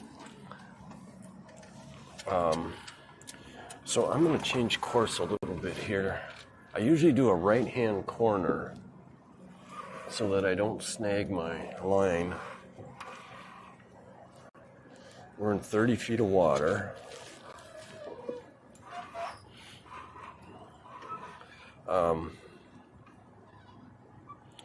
And then I put like more sweet onion chopped than you'd ever imagine somebody would want. And then I kind of slow cook it for a while. I don't cook the onions a whole lot. But last night I made it, and because when I'm out here all day, it makes it hard to slow cook it. So then I put it in the freezer overnight, just so it doesn't spoil, and I didn't have enough room in the refrigerator to put it in there.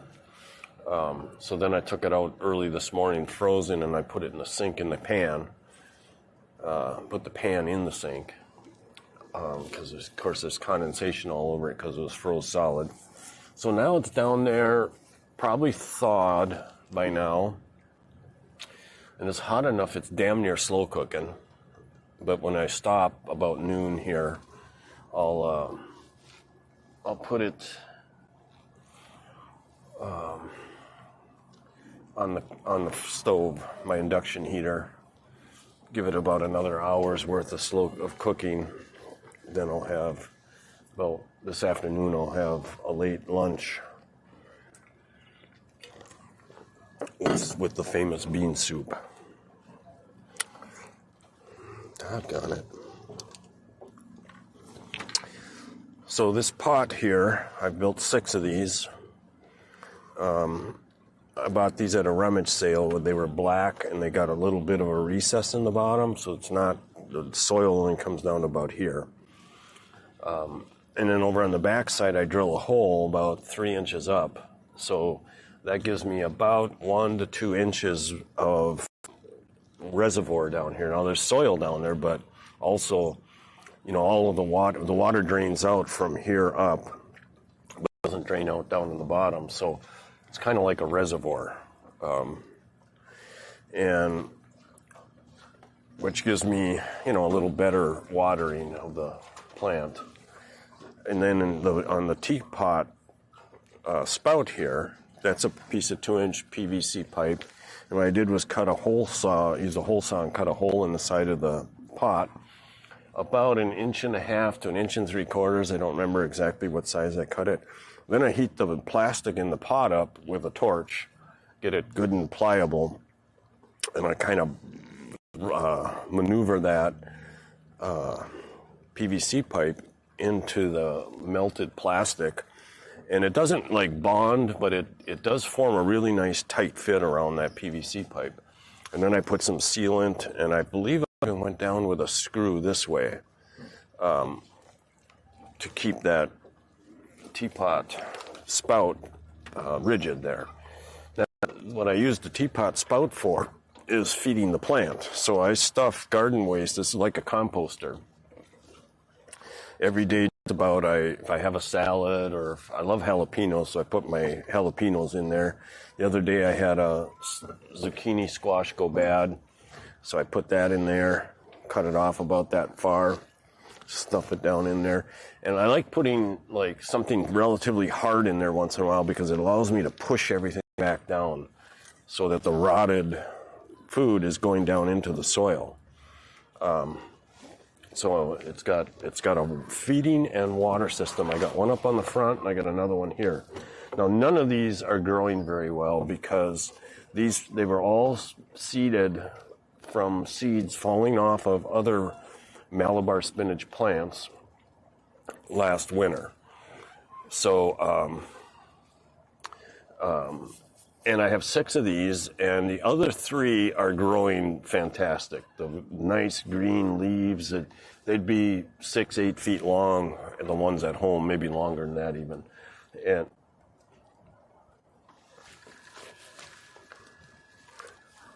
there we go. I didn't have my my earpiece on.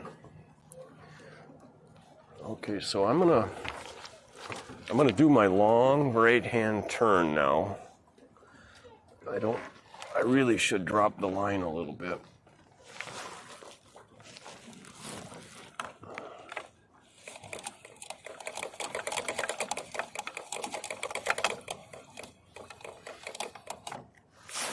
Where am I at? Ooh, too much. I'm only 10 feet off the bottom now, and I've never been over here, so there could be... I'll be fine. So I'm going to do a long right-hand corner so that my line doesn't get caught in the motor. And then we will pull out the jib sail and sail downwind in very little wind. That frickin' menu pisses me off. And I'm going to put the camera up because then you'll be able to see the sail.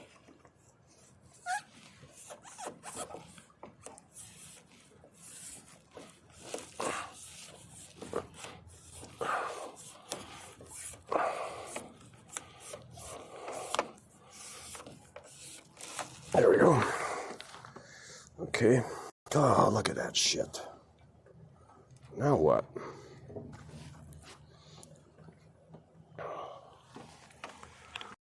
Pissing me off.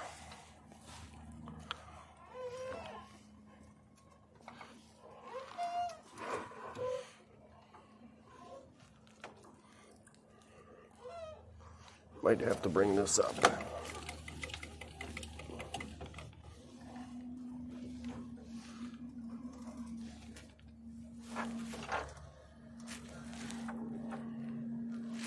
So what the fuck is wrong with that? Jesus Christ.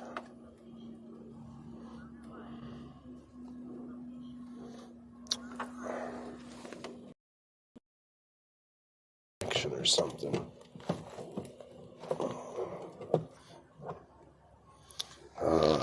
Piece of fucking shit. Look at that.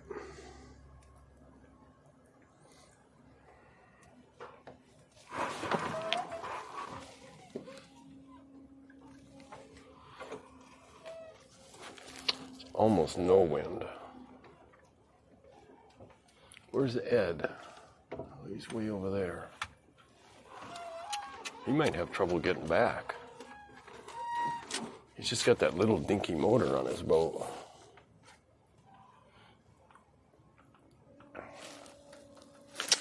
Ugh.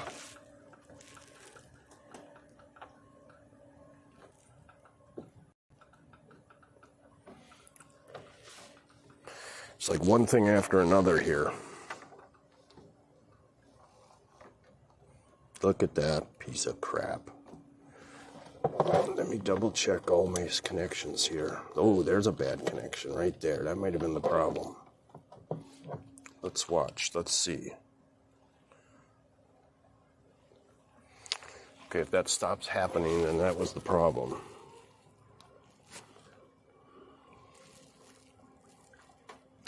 Looks like I might have fixed it. Okay, let's put the sail out.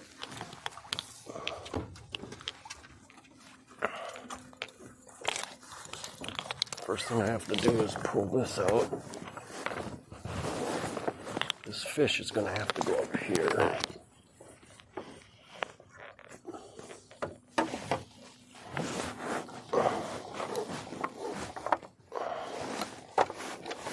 Okay, we'll need this back here. Then over here, we need this. And we need this out.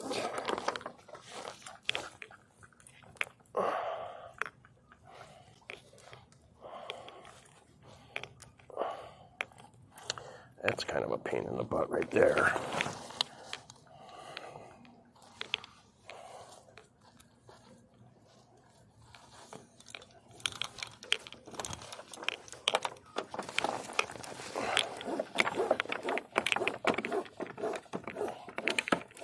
Okay.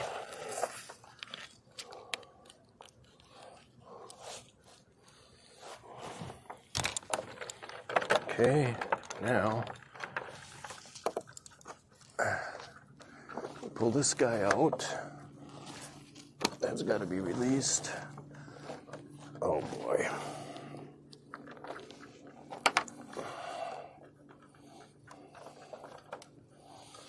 Maybe I shouldn't wind these lines up. Okay, I'm going to pull this out all the way today.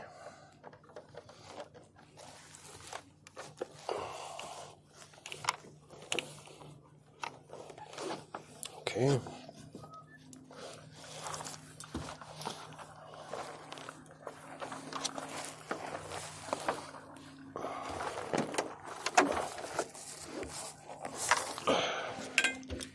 All right.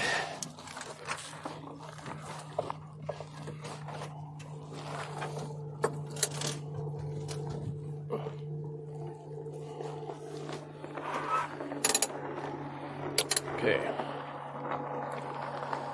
Now, we'll turn the trolling motor off. And I'll even raise it up.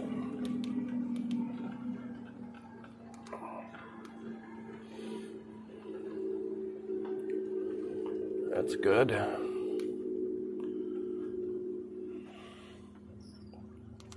Home. It's not off though. There we go. Now it's off. All right.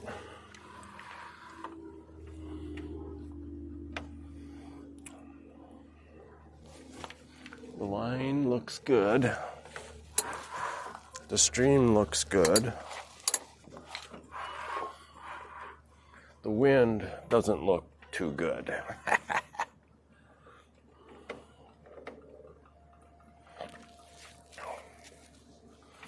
Let's see if we can put the checkers cam on.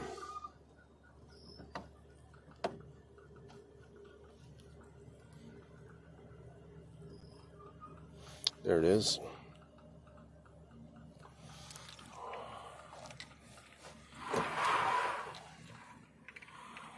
We're going 0.65.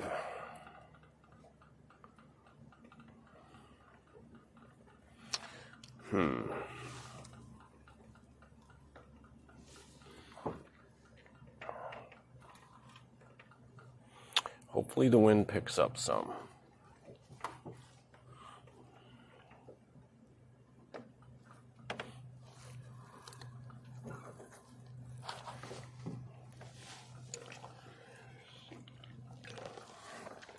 If I stay out a little longer today, probably pick up a little bit in the afternoon.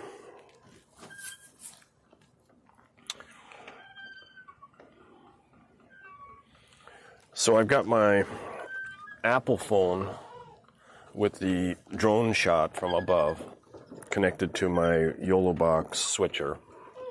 And then I've got my Android phone connected to the head camera, connected to the YOLO box switcher via HDMI adapters. And then I have my iPad connected the same way with an HDMI adapter to the YOLO box. And the YOLO box has four HDMI inputs. So the drone camera, the head camera, the live view underwater shot are three of the four. And then the fourth one is the checkers cam. And right now he's got his head on my leg, which is kind of cool.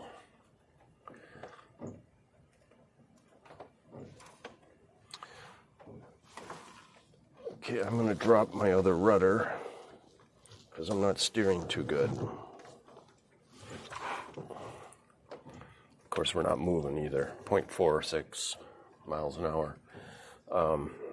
Okay, so then I also have just my webcam off of my computer is my face cam. And that's a USB connection to the YOLO box. So basically I got 5 inputs. And then I've got one output coming out of the YOLO box, which is going over to my live view combiner, transmitter. Okay, so this isn't working too good. I might have to put the trolling motor on with the sail.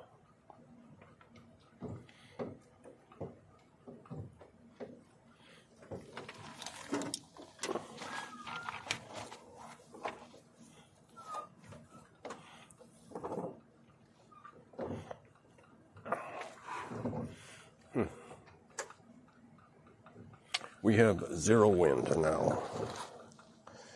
So let's trim the motor back down.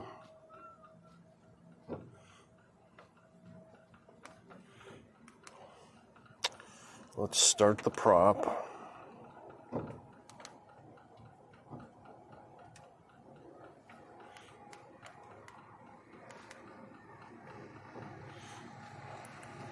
And we'll motor sail.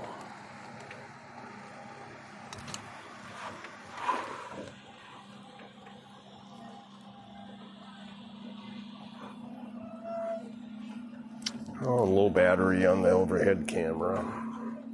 It's always something.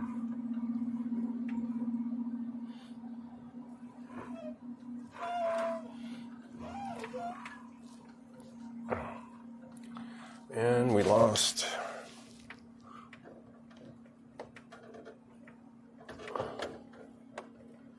There it is.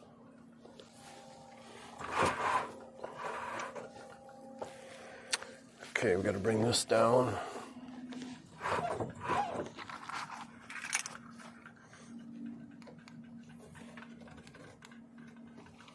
I'm going to put the autopilot on.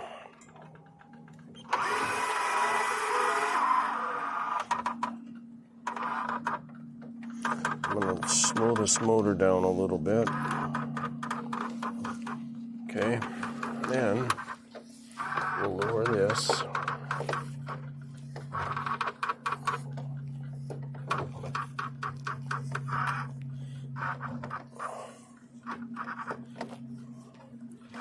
I usually change the battery with the camera in its little slot there, but I don't think I'm going to do that.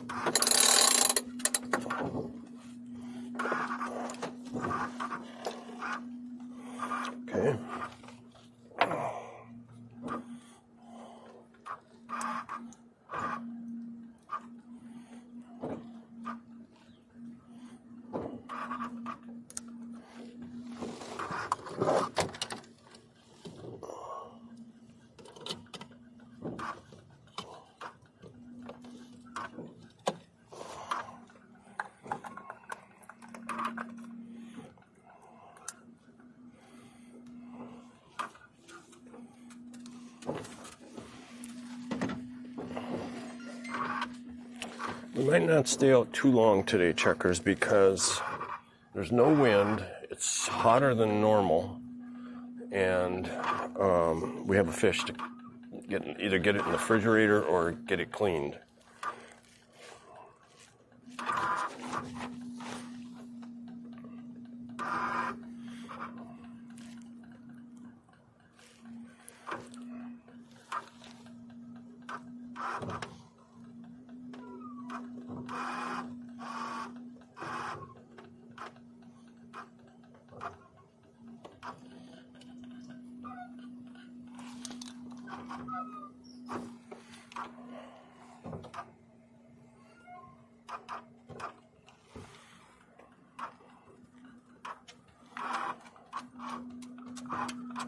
There we go.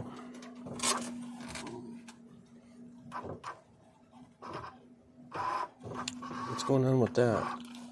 It seems to be locked up.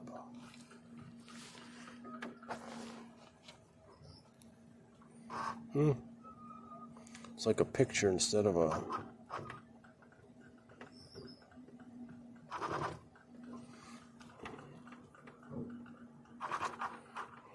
There we go.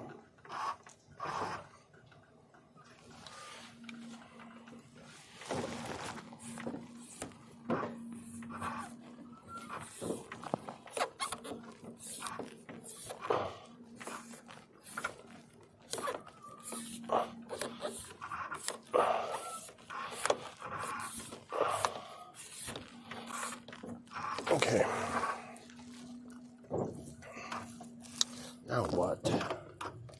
Oh, this thing's acting up. Wow.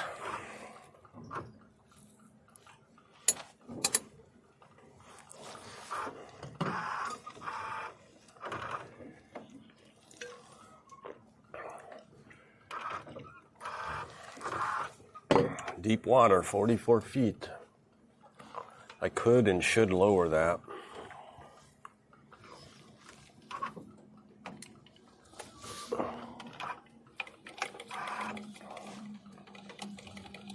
I'll go down to 30.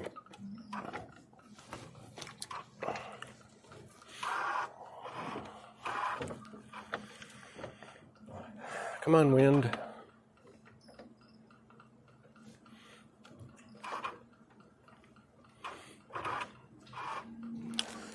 Okay.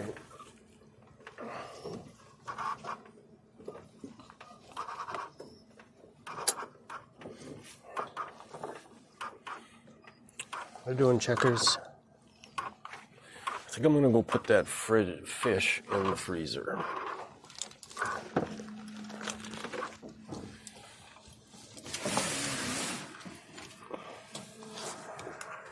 Oh, it's even hotter down here, checkers, so I don't think you want to come down here.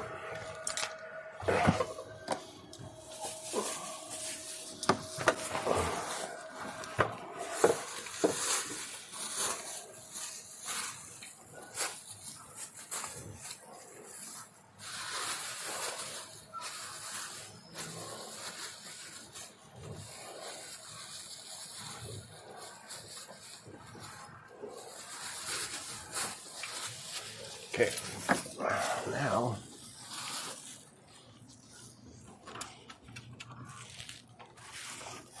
I haven't tried using this thing yet. Let's give this a try.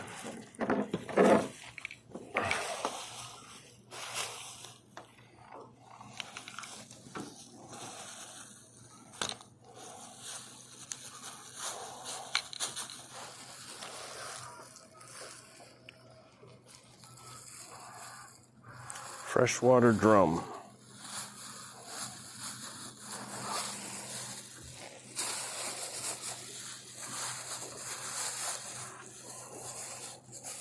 Come on.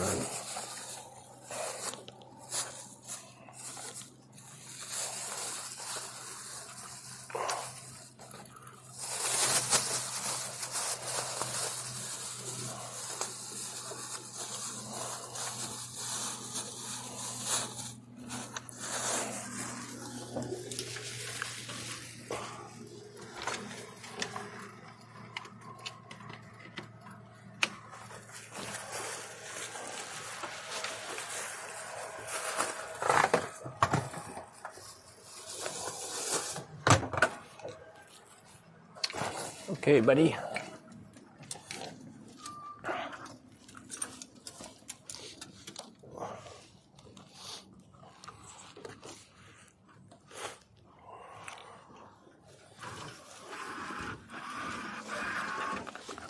How we doing?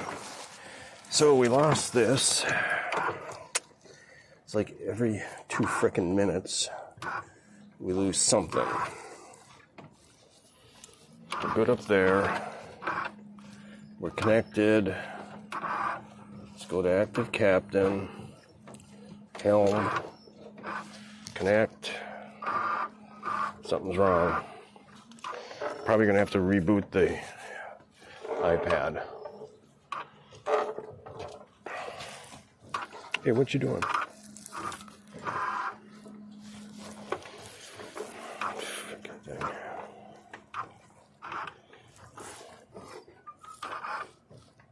Okay. So I gotta reboot the iPad.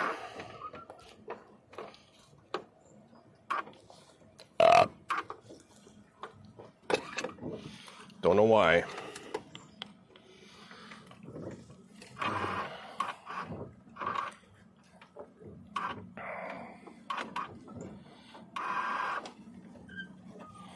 I'm going to change course a little bit.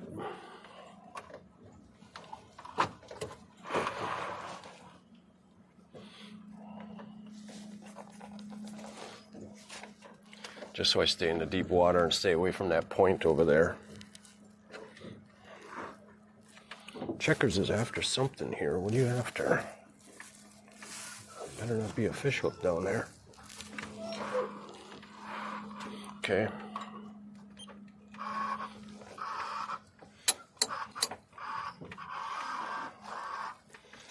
Okay, we're good.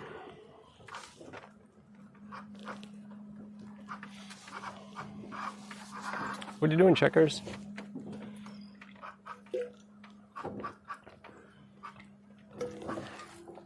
Remember right, the wind is supposed to pick up again about noon. It's 10:46.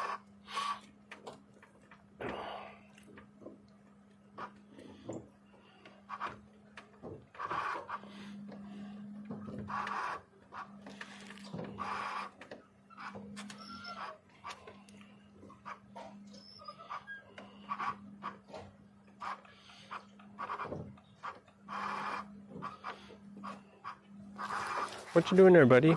Do you want to... Sometimes he likes to lay here.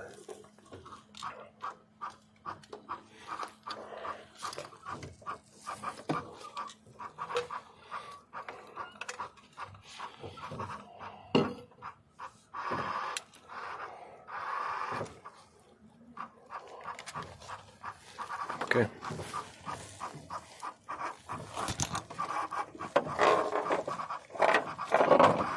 There, you can go.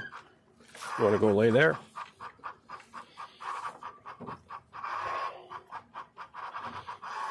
Oh, wait.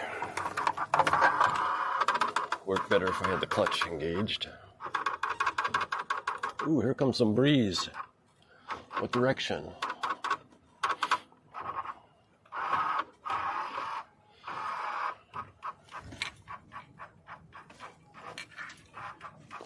Line is out, like maybe I tripped the clip again or got a fish.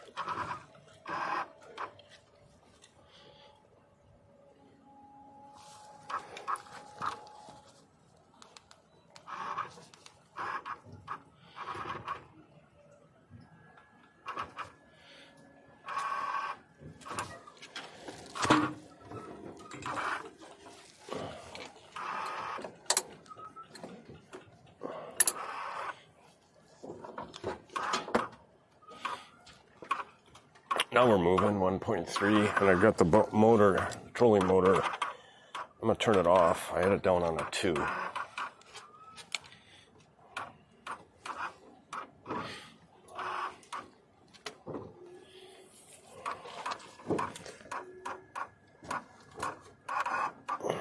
Turn the iPad back on.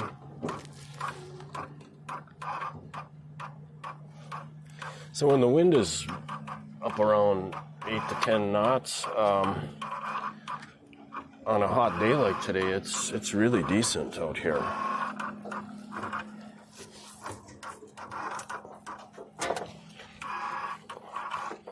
Ed over there, he seems to be moving pretty fast.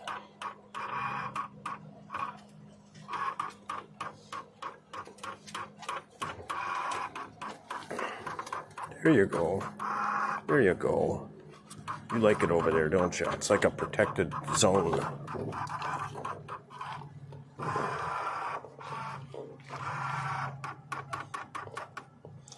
All right, let's go to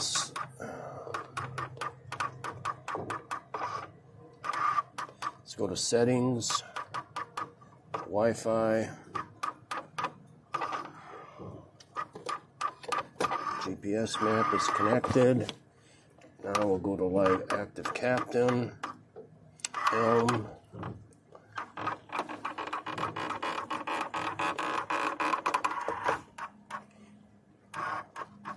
There we go. Okay, that's back.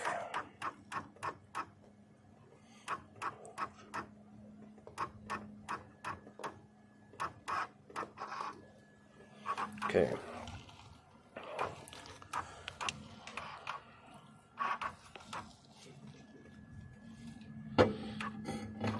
Now we're getting some breeze. Man, Ed looks like he's really flying out there.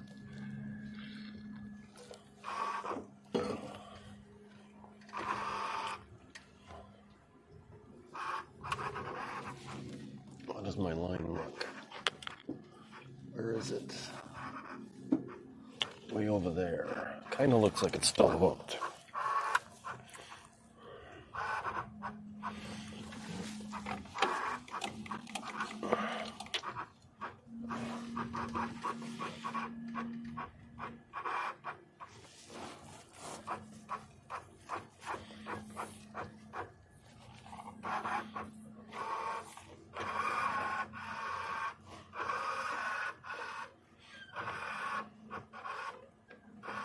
Going 1.2 with the trolling motor off.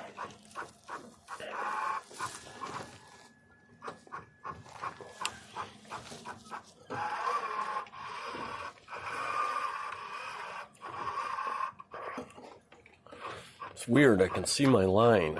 That doesn't happen very often.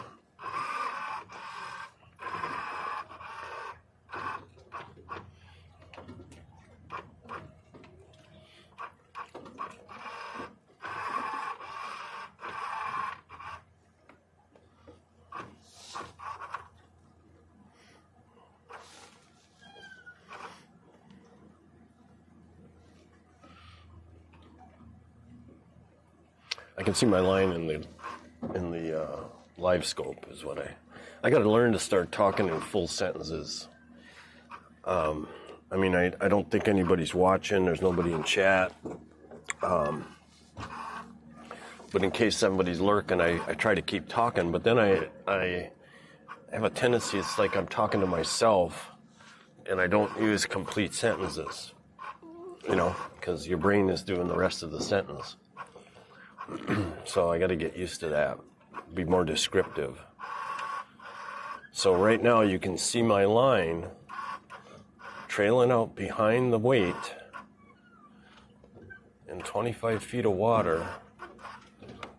And that's just a little, like a 12, maybe 20 pound test line, just a regular old monofilament, and you can see it really good. And it goes up for some reason. I have a sinker on my bait.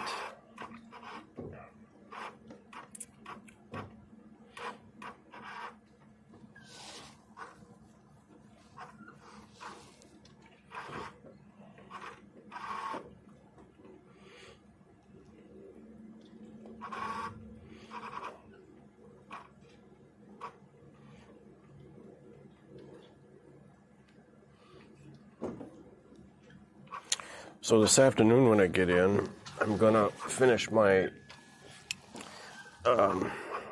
last night I took a piece of plexiglass off the back of this with my dinghy lift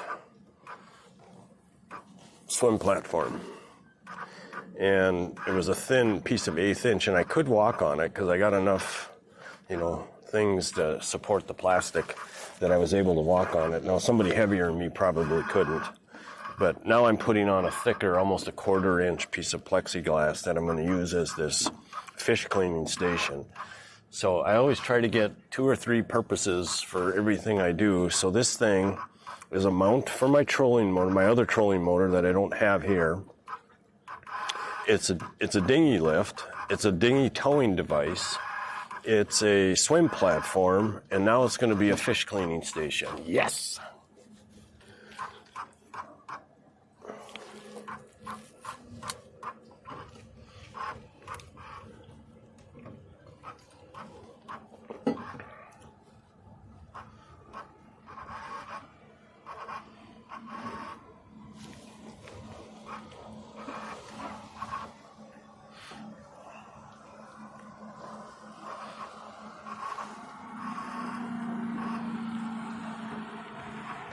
This is a sailboat, a fishing boat, a motorboat, a live-aboard boat, lots of purposes. Not many sailboats you can beach. This one, because it's got a dagger board that I can raise and lower, I can. I can also raise and lower the rudders, and I can raise and lower the motor.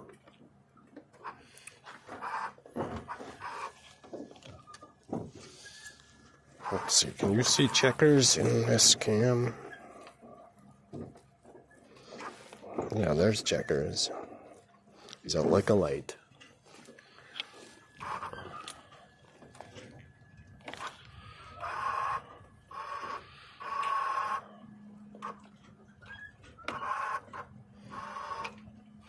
Water's getting pretty shallow.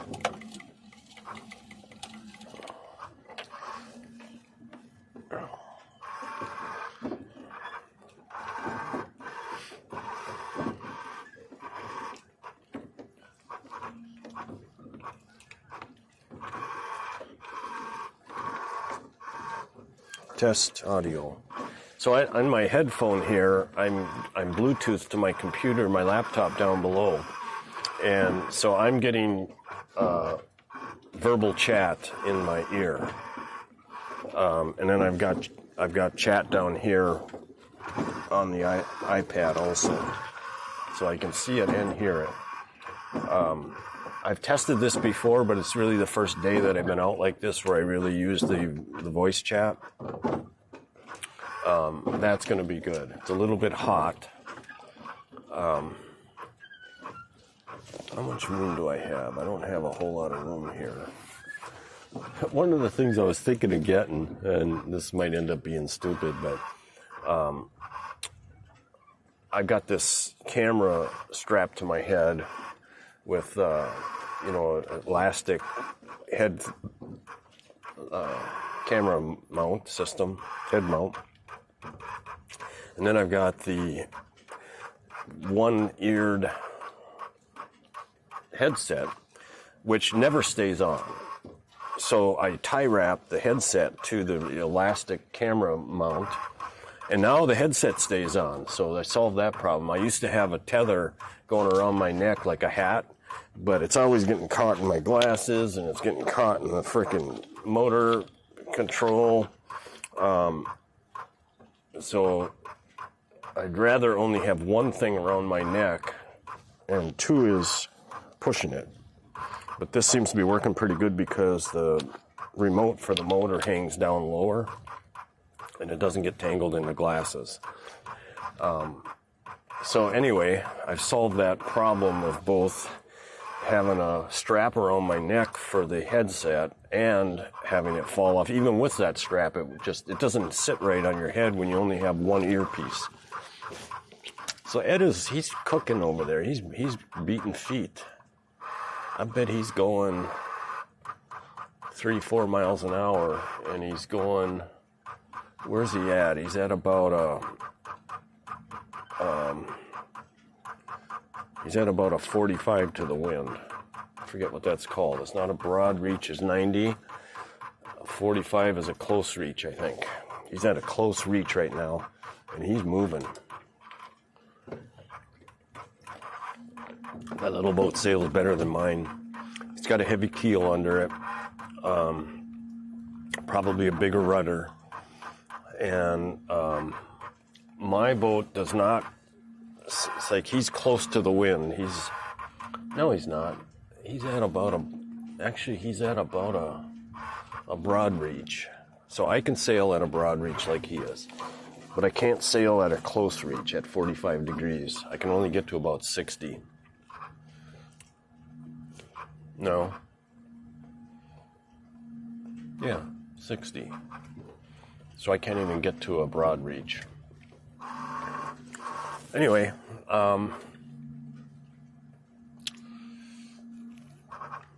now for electronics, that's about a story that takes about a day to describe. So in the boat, I've got a there's one of them big ass freaking Texas wasps. Holy man, they don't bite very often, but when they bite, it's bad. So I've got a 2200 watt EcoFlow lithium battery that also has a solar charger, so my solar panels are charging that device right now. I'd be curious as long as I'm talking about it, I'm going to go down there and see how many watts it's charging and make sure it is charging.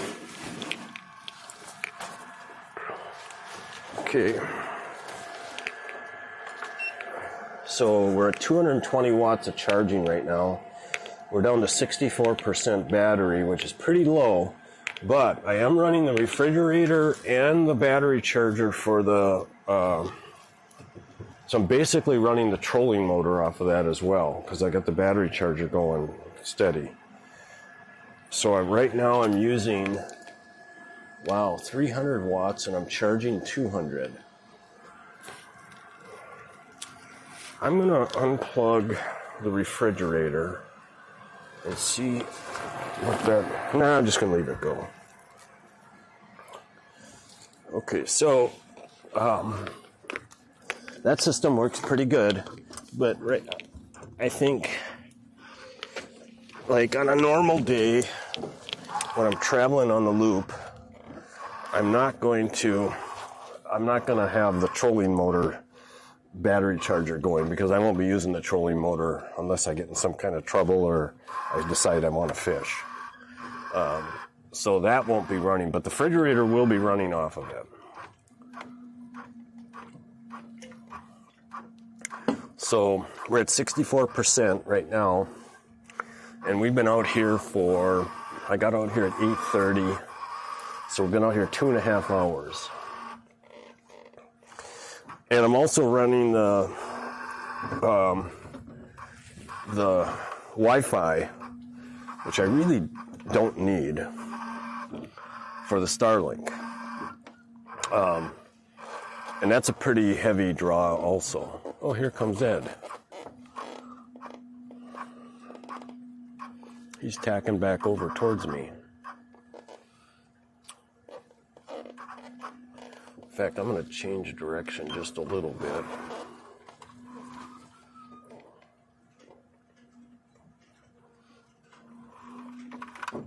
To there. Okay. So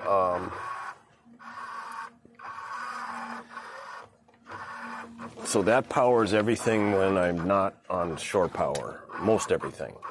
Then I have another 140 amp hour lithium battery that I can actually charge with the motor. Like when I'm driving the motor all day long on the loop, I can switch. I've got a AGM 100 amp hour AGM for the motor, and that charges from the motor regularly. But then I also have a switch that I can switch over and have the motor charge my other lithium, my 140 amp hour lithium, at 18 amps. That's the max output of the alternator on the motor. So then that 100 amp hour AGM handles the motor, and I got something else. Oh, I also can run my refrigerator on that, except my refrigerator is not working on 12 volt, which is something I got to call the company about. It's okay now because I can use the inverter, but someday I might want to run that 12 volts on there. And then the 140 amp hour is powering all of my Garmin stuff, all of my chart plot, my 2 chart plotters, my autopilot, and my VHF radio.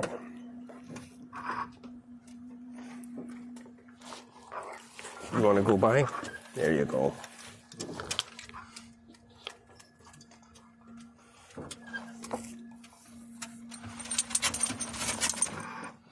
Where's my line?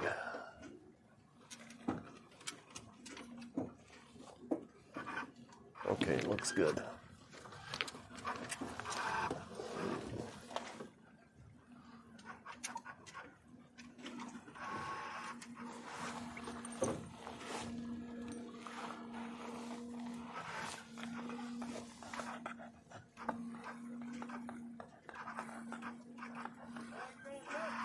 Hello, Ed.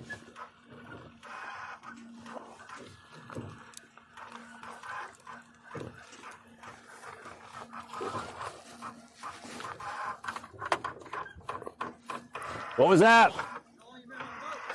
Oh, I came out about 8:30. What's that? No, I'm here about 4 days a week, though. I got it set up for doing the Great Loop. Looks like a nice boat. Yeah. What's that? No, it's the one that goes 6,500 miles up into Canada. And I'm trolling right now. What's that?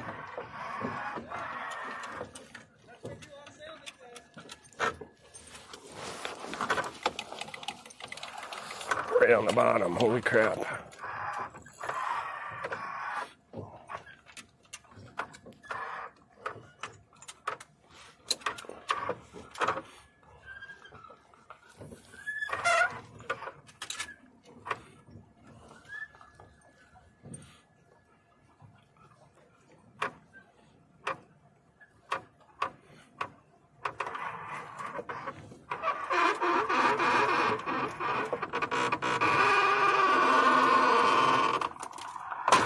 What the fuck was that? Oh.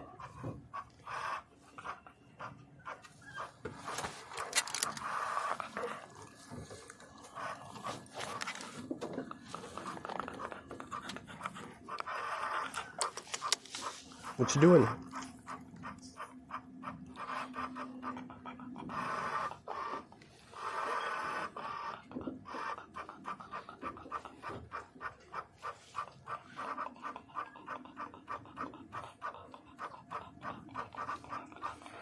That looks like I got a fish on, to be honest with you. Where's my line? Way back there. That looks like I got a fish to me, but...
I should probably check my bait pretty soon.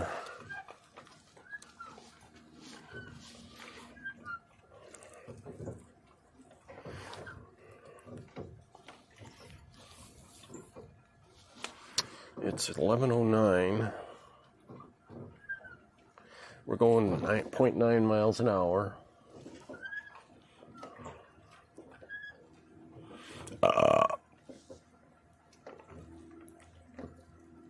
Test. Audio's good.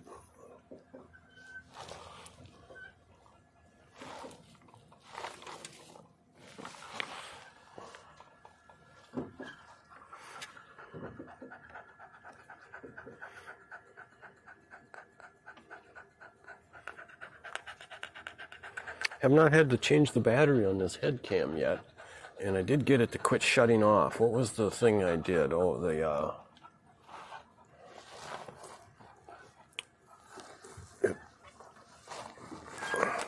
the camera must think that it's recording right now, and I don't have a card in it, so it's not recording. But when I'm streaming like this to the phone, it must think that it's recording. Do you want to get over here? Is that what you're doing? What are you doing? I can't figure out what you're trying to do. Maybe you just want to sit on my lap? Is that it?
Oh, I bet you the battery's going down on this headset.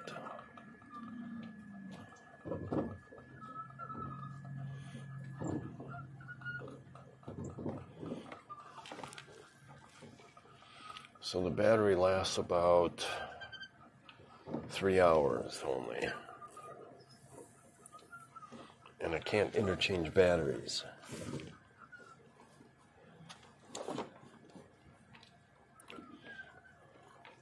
Oh, I was starting to say earlier, I had a weird idea. I was trying to figure out a way to have this camera on my head and the headset and also a hat.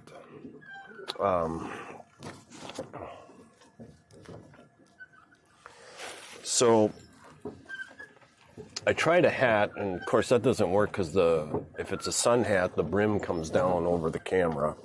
Plus the camera is higher, right about even with the top of my head. So I remembered, you got people riding motorcycles all the time. I think I'm going to change direction and pull the sail over and tack pretty soon if the wind picks up. So, you got people riding motorcycles with GoPros on their head all the time, right? And And under these circumstances, like right now, if this battery on this headset only lasts 3 hours, then it's another reason to do this idea. So I remembered I used to wear a hard hat for work, a couple different jobs where I had wear hard hats, and I know you can put ear protection on a hard hat, and I started looking at how to, and I remember on the hard hat there's like a rectangle slot that goes vertical right by your ears, and I never used ear protection, but I assumed that you would push that up in those slots. You know, the earphone would have a little rectangle thing that comes straight up, tab that would go straight up, and you stick it right in that slot from the bottom up, or maybe top down. So I was looking at hard hats, because you do have the full brim hard hat, which is really good in the sun, and then you can also put a sunshade over the back of your neck. In fact, almost all the way around your face, even not your face, but the side of your head. And then I have something more solid to mount the camera to, and it would probably feel just about like what I've got on right now, because this has a strip elastic strap that goes over the top, and then another one that goes all the way around, and then it also has, no, it doesn't have any on the side. So it's almost the same as wearing a hard hat. Now a hard hat would be slightly heavier, or quite a bit heavier, although they're not that heavy. Once you get used to wearing them, you don't even notice they're there. But then, as I was looking at the full brim hard hats, I found the one that's got a little solar panel on the top and a little fan inside. So being down here in Texas, when it's May now, and it's hot, but June, July, and August, it's just scorching.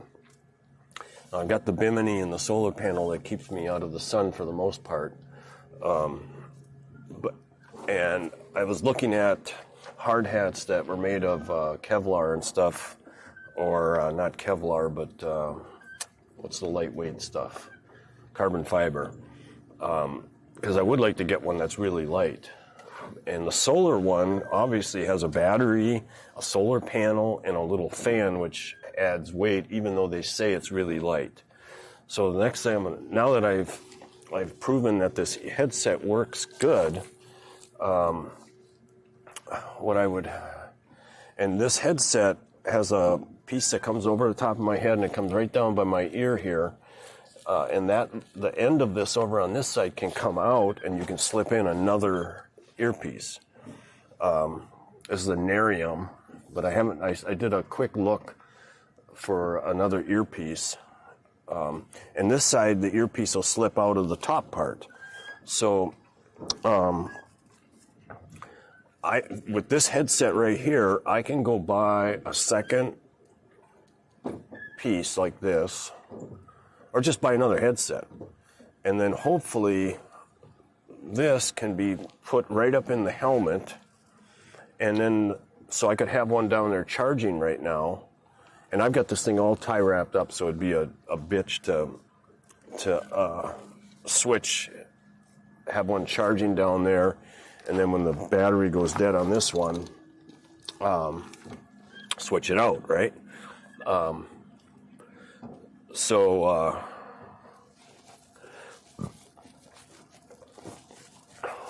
But I got to make sure that this headset will fit in that slot on the hard hat.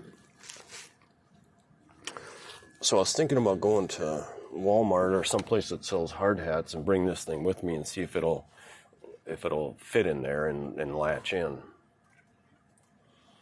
Now the wind's picking up a little bit. So I'm headed pretty much north right now. North. The biggest part of the lake is up north, not quite straight ahead of me, but a little bit to the port side. And then there's another big finger that goes out. This is a peninsula on my left.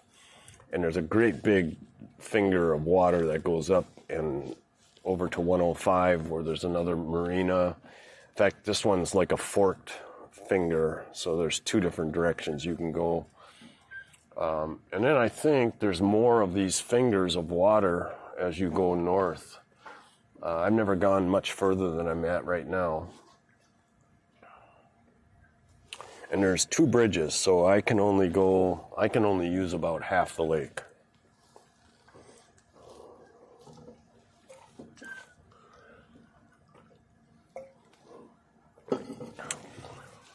I think I better check my bait, because all I've got is a hook and a sinker and a piece of bacon.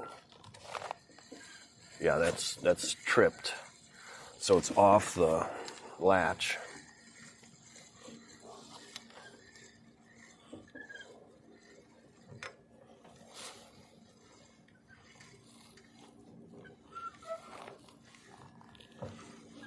Okay, there's still bacon on it.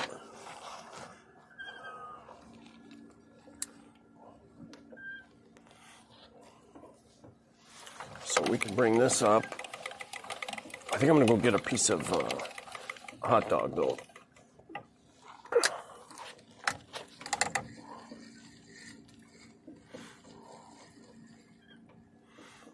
Okay, we'll put that right there.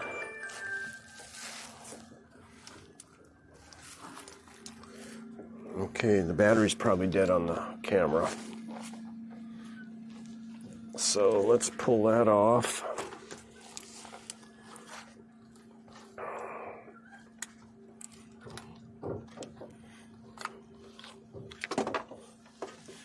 And we'll pull a fresh battery out.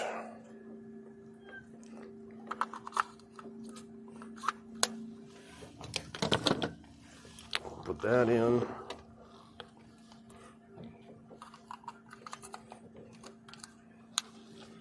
Then we'll turn the camera back on.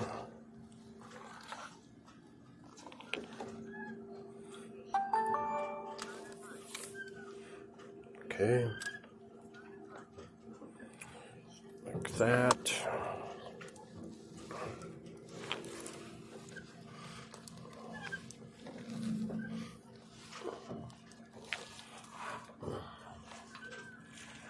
Okay.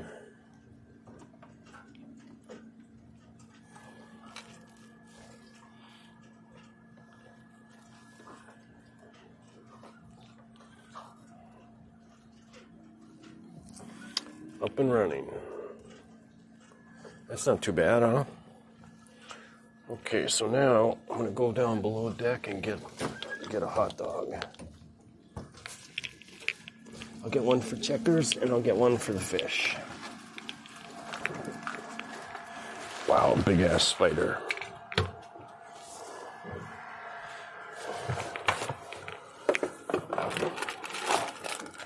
Cheese.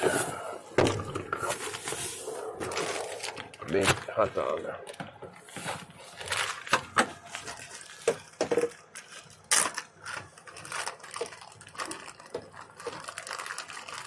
I'll get one for you, Checkers.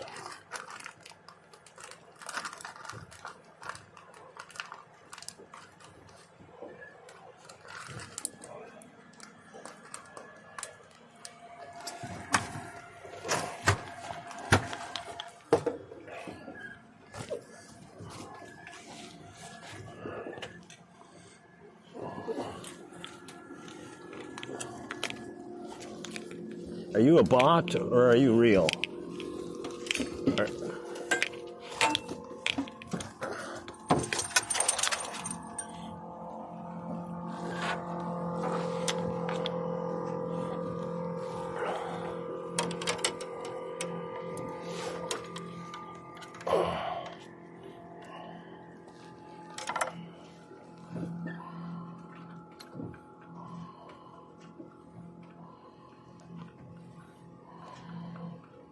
Are you a bot or are you a real person?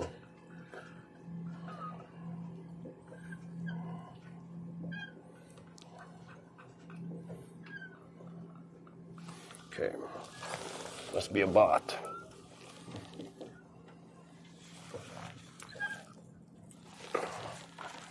Okay, I forgot to bring a napkin.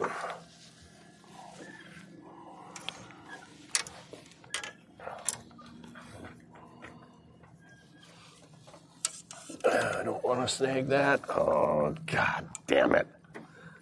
Jesus Christ. Just gotta be thinking all the time.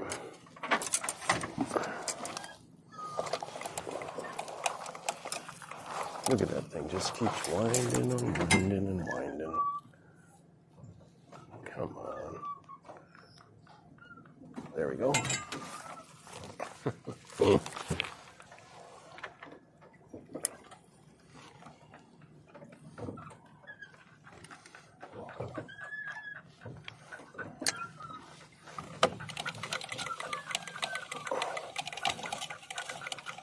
I might need a little more speed.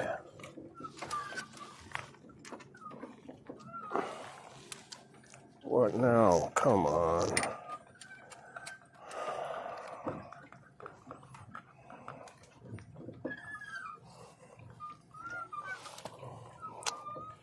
Frickin' tangled. Okay, I gotta start the trolling motor. Get more speed. Otherwise, how you doing, buddy?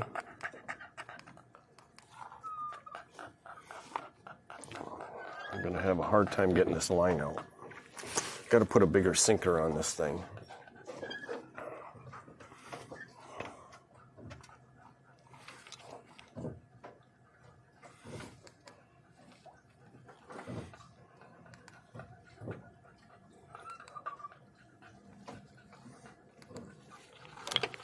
Okay.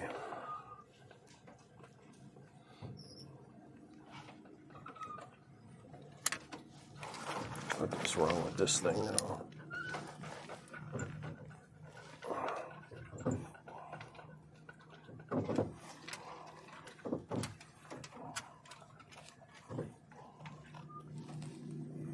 Oh, fuck. Gotta be shitting me.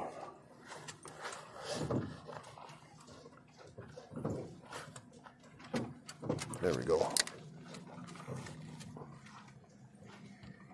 Okay, now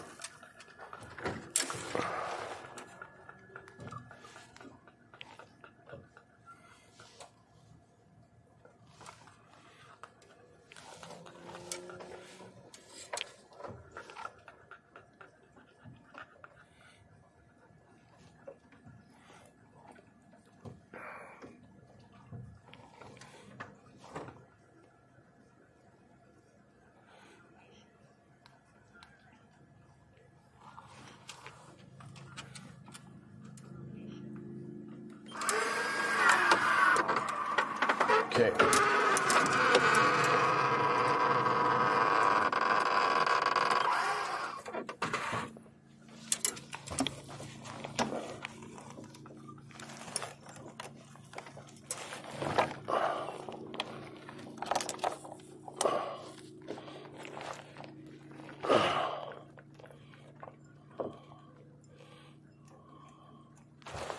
Okay.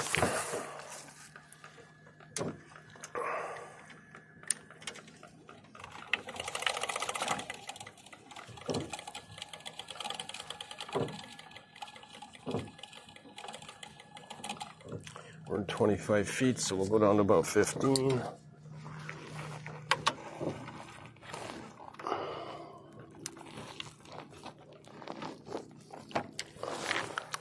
Okay, then we'll hook this up. All right, we're back in business. Anybody in chat? Nope.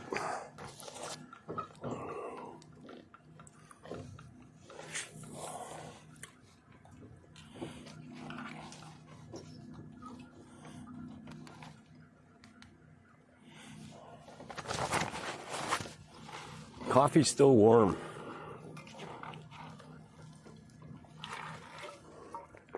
It's 11:30.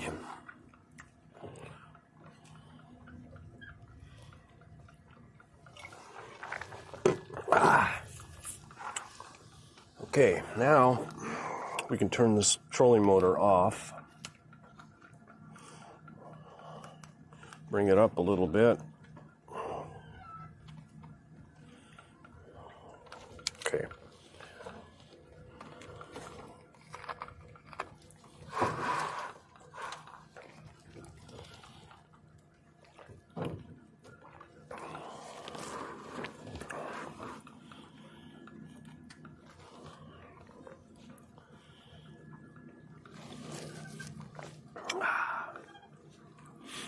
should have a little dish of water for you out here.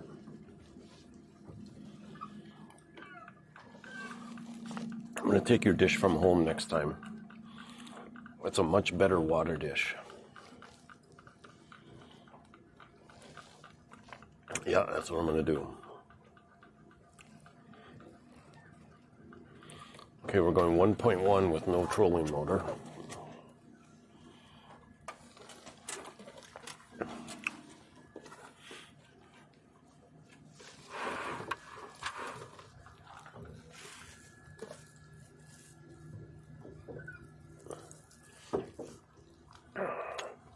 Nobody in chat. So I heard something in this earpiece that sounded like the earpiece talking to me.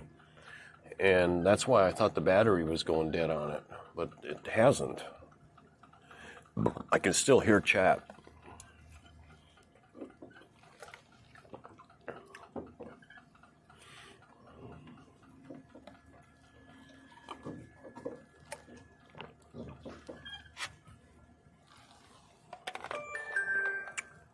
Camera. Freaking camera again. Okay, so maybe I have to reset that thing every time I change the battery.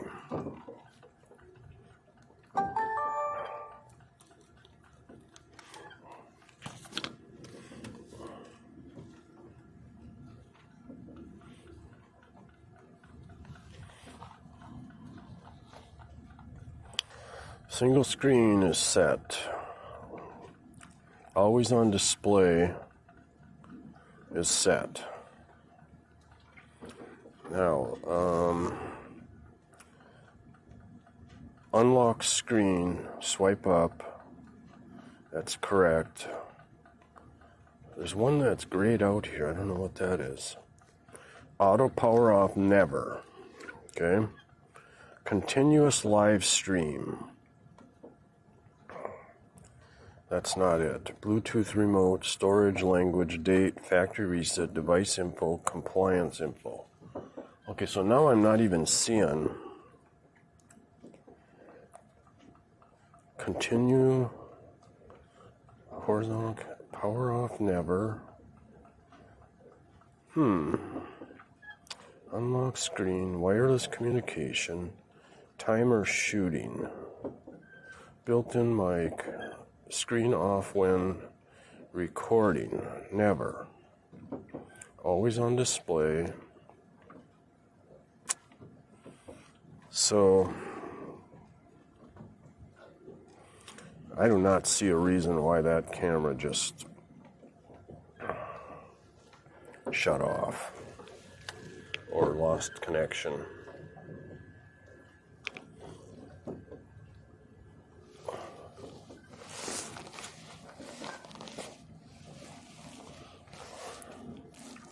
Depth is good.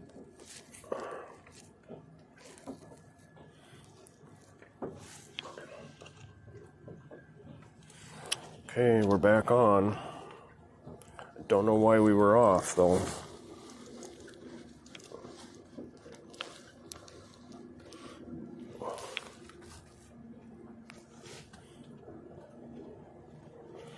So I don't know what angle this camera should be at.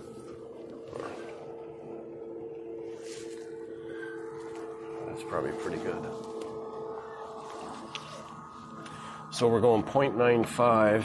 I got the jib all the way out.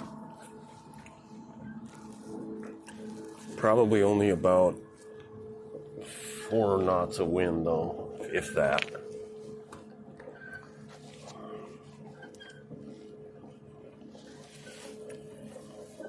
Let's go to a different view for a while.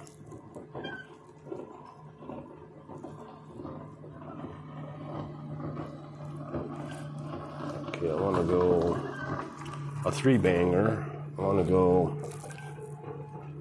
this one, this one, this one.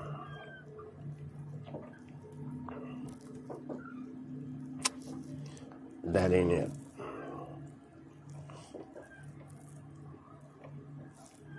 That's it. Okay.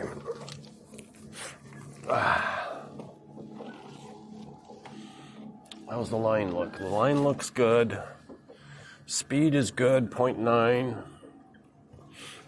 Sun is behind the clouds. Wind picked up a little bit. It's all good. Stream is working. Nobody in chat, though. I mean, that's the only problem. Nobody's in chat.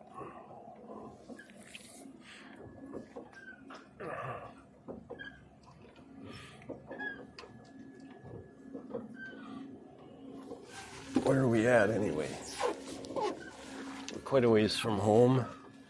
But we'll just keep going on this tack for a while.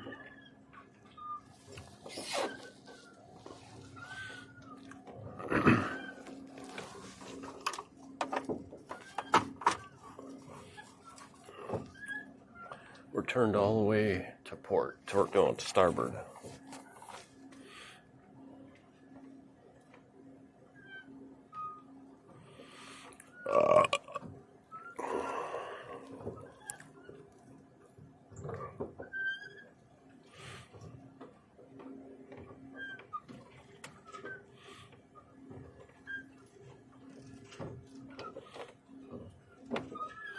So I'm getting this down pretty good now. So might be time to start doing some streaming to Facebook or LinkedIn. I've got 1,500 followers on Facebook and about 1,800, I think, on LinkedIn.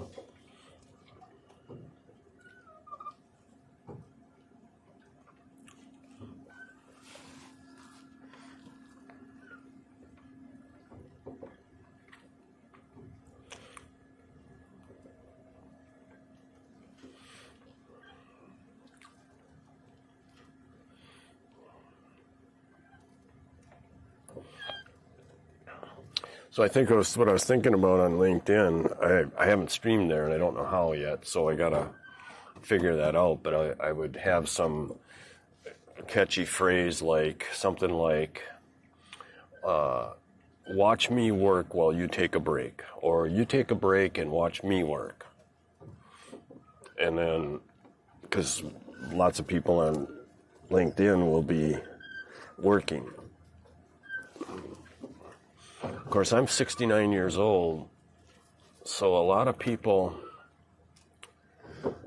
that I know on LinkedIn are probably retired by now. I wonder what percentage. I'll bet you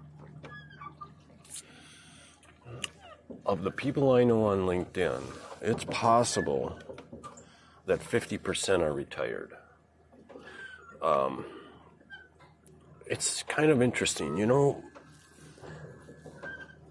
I think back, and it's like, it just seems like yesterday that I would say I was a bit of an overachiever, especially I had no education until I didn't go to college till I was in my 50s. You know, so I didn't have a whole lot going for me. I'm not even the sharpest pencil in the drawer. The only thing I had going for me was really strong work ethic, like the best. Like if there's a group of 10 people, it's very odd that I'm not the guy working the hardest. So that was really I've had some success at work. I overachieved, I believe, because most of my career I was a manager, director, or even general manager for a while.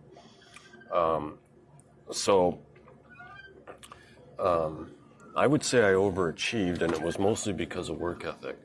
But here's my point. It just seems like most of the time I seemed to be the youngest. Like, when I first got into management, I was in my 20s. I was running a factory with over 200 employees when I was about 28 or 29. So it's like I was... most people around me, my peers at the same level I was at, were older than me. Like, when I became manager of that factory, when I was 28 or 29, I had about 8 or 10, maybe even 12 at times, supervisors working for me of all different departments in the factory. And I was the youngest by far. The next closest guy to me was Bill Kelly, and Bill was at least 2 years older than me, but he most likely he was 4. I believe he was 4 years older than me. So he was in his early 30s, and he was an up-and-comer too. But most of the supervisors, there was a big harness figure crane factory that closed down about 50 miles from where I was.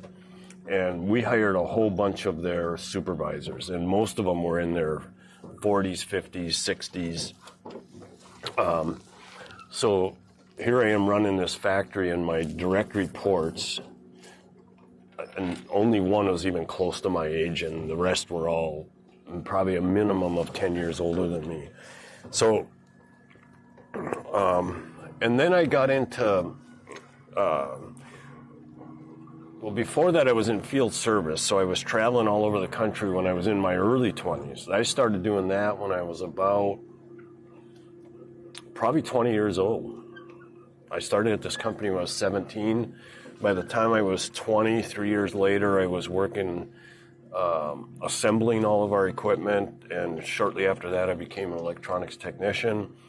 But anyway, I started traveling to shipyards all around the country and installing our equipment, troubleshooting it, helping with whatever the customer needed. Most of the time it was during installation, so a lot of it was startup. And this is big, heavy equipment. This is big cranes, elevators, big anchor windlass winches to raise and lower anchors on tankers and Navy ships. If it was a material handling piece of equipment, we built it. So it was a really, but again, my point is that here I am out traveling doing field service work, and I'm in my early 20s, so most everybody I'm working with is going to be older than me. And then later on, I got into sales, and I spent a lot of time in Washington, D.C., and hanging out with the people within the industry. That was probably when I was in my 40s and 50s. But even then, especially in the defense industry, there's just a lot of old-timers, because a lot of people come out of the service after 20 years and go into defense industry, right? So even then, even when I was in my 40s, there's a ton of people. I mean, they don't even start in the industry until they're 40. They retire after 20 years in the service, and then they go to work in industry. So, you know, the new people, a lot of them were older than me. So that's why I can sit here and say that I'll bet you of the 1,800 or so people I have on LinkedIn, I'll bet you 50% at least are retired or dead. In fact, of the 1,800, I'll bet you 10%, 20% are dead. I'm 69. Most people live into their 80s. So I would say a fairly high percentage have kicked the bucket. Pretty soon, I think, in fact, it's 11:43. I'm just enjoying this so much that I don't feel like turning around and going back. But I probably should. Okay, so where's my line? It's way over there. So I can probably pull that sail in. The wind will keep me moving, and then I can start the motor. Checkers is sleeping on my foot, though, and I hate to wake him up like that when he's content.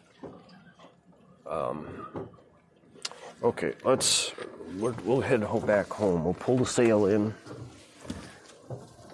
Gonna unhook this. Bring this up here. In fact, just so we're ready, I'm gonna put this through so I don't have to do it after the sail is down.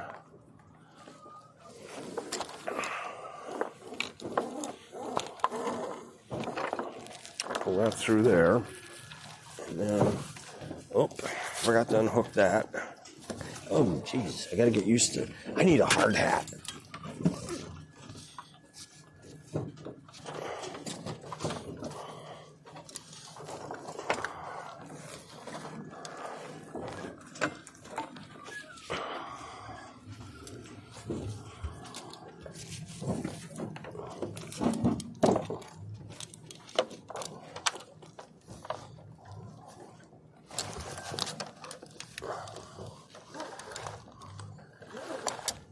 That is so slick.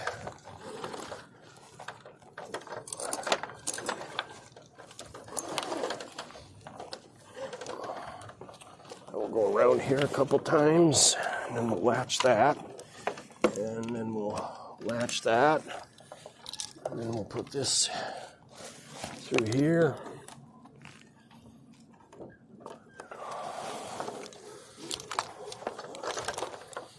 And we'll latch that. Okay, now, did I have the head cam going or not?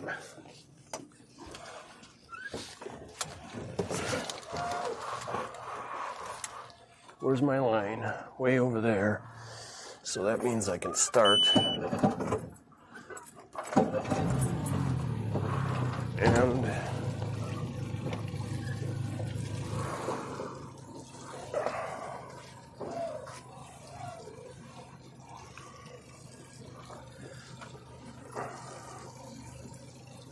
why am I only 15 feet down?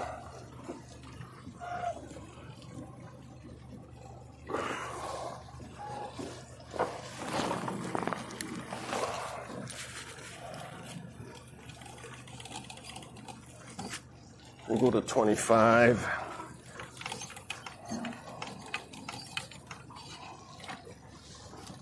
Okay.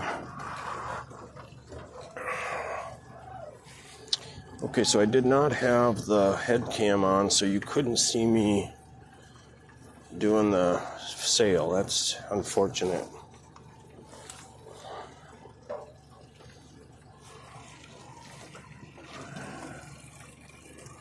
Okay. When I change that line, I'm going to put the orange line on because it makes it really hard to see where my line is.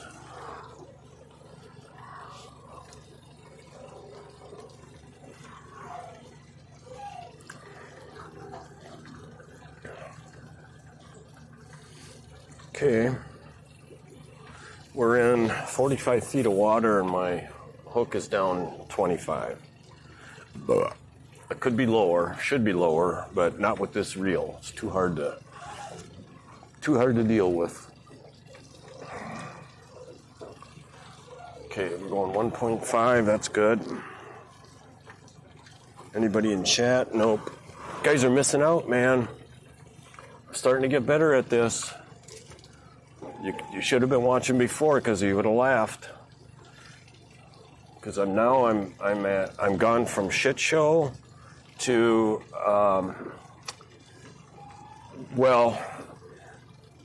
poor. Let's say I've gone from shit show to poor at this streaming.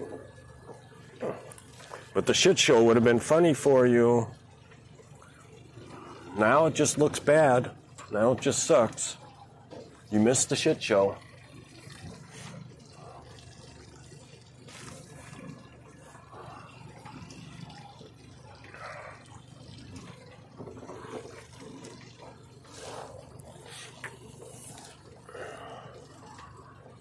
This guy's moving along and he's not far from going upwind. He's probably a close haul. Yeah, close haul. So this is into the wind. This is a close haul. This is a broad reach. This is a close broad reach.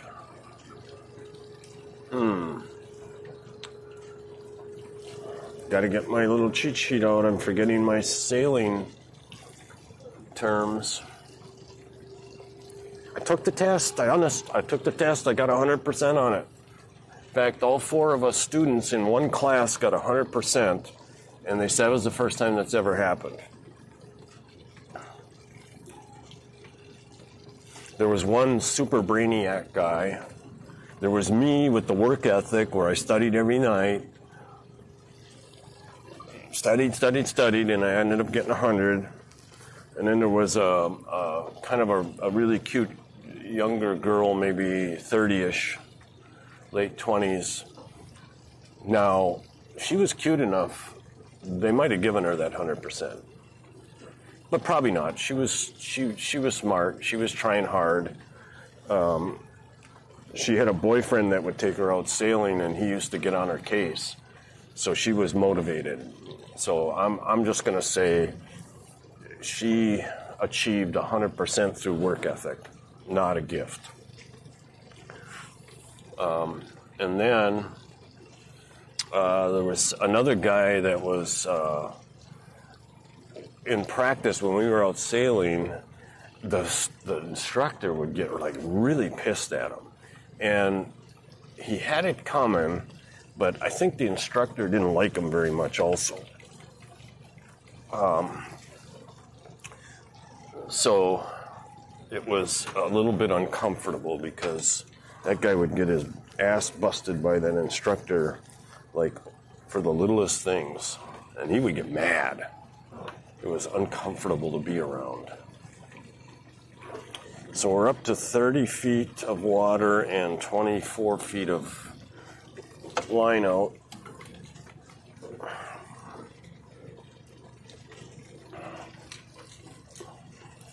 Checkers is behind me, which he does once in a while, and I just want him to be comfortable, you know? It's not very comfortable for me, though.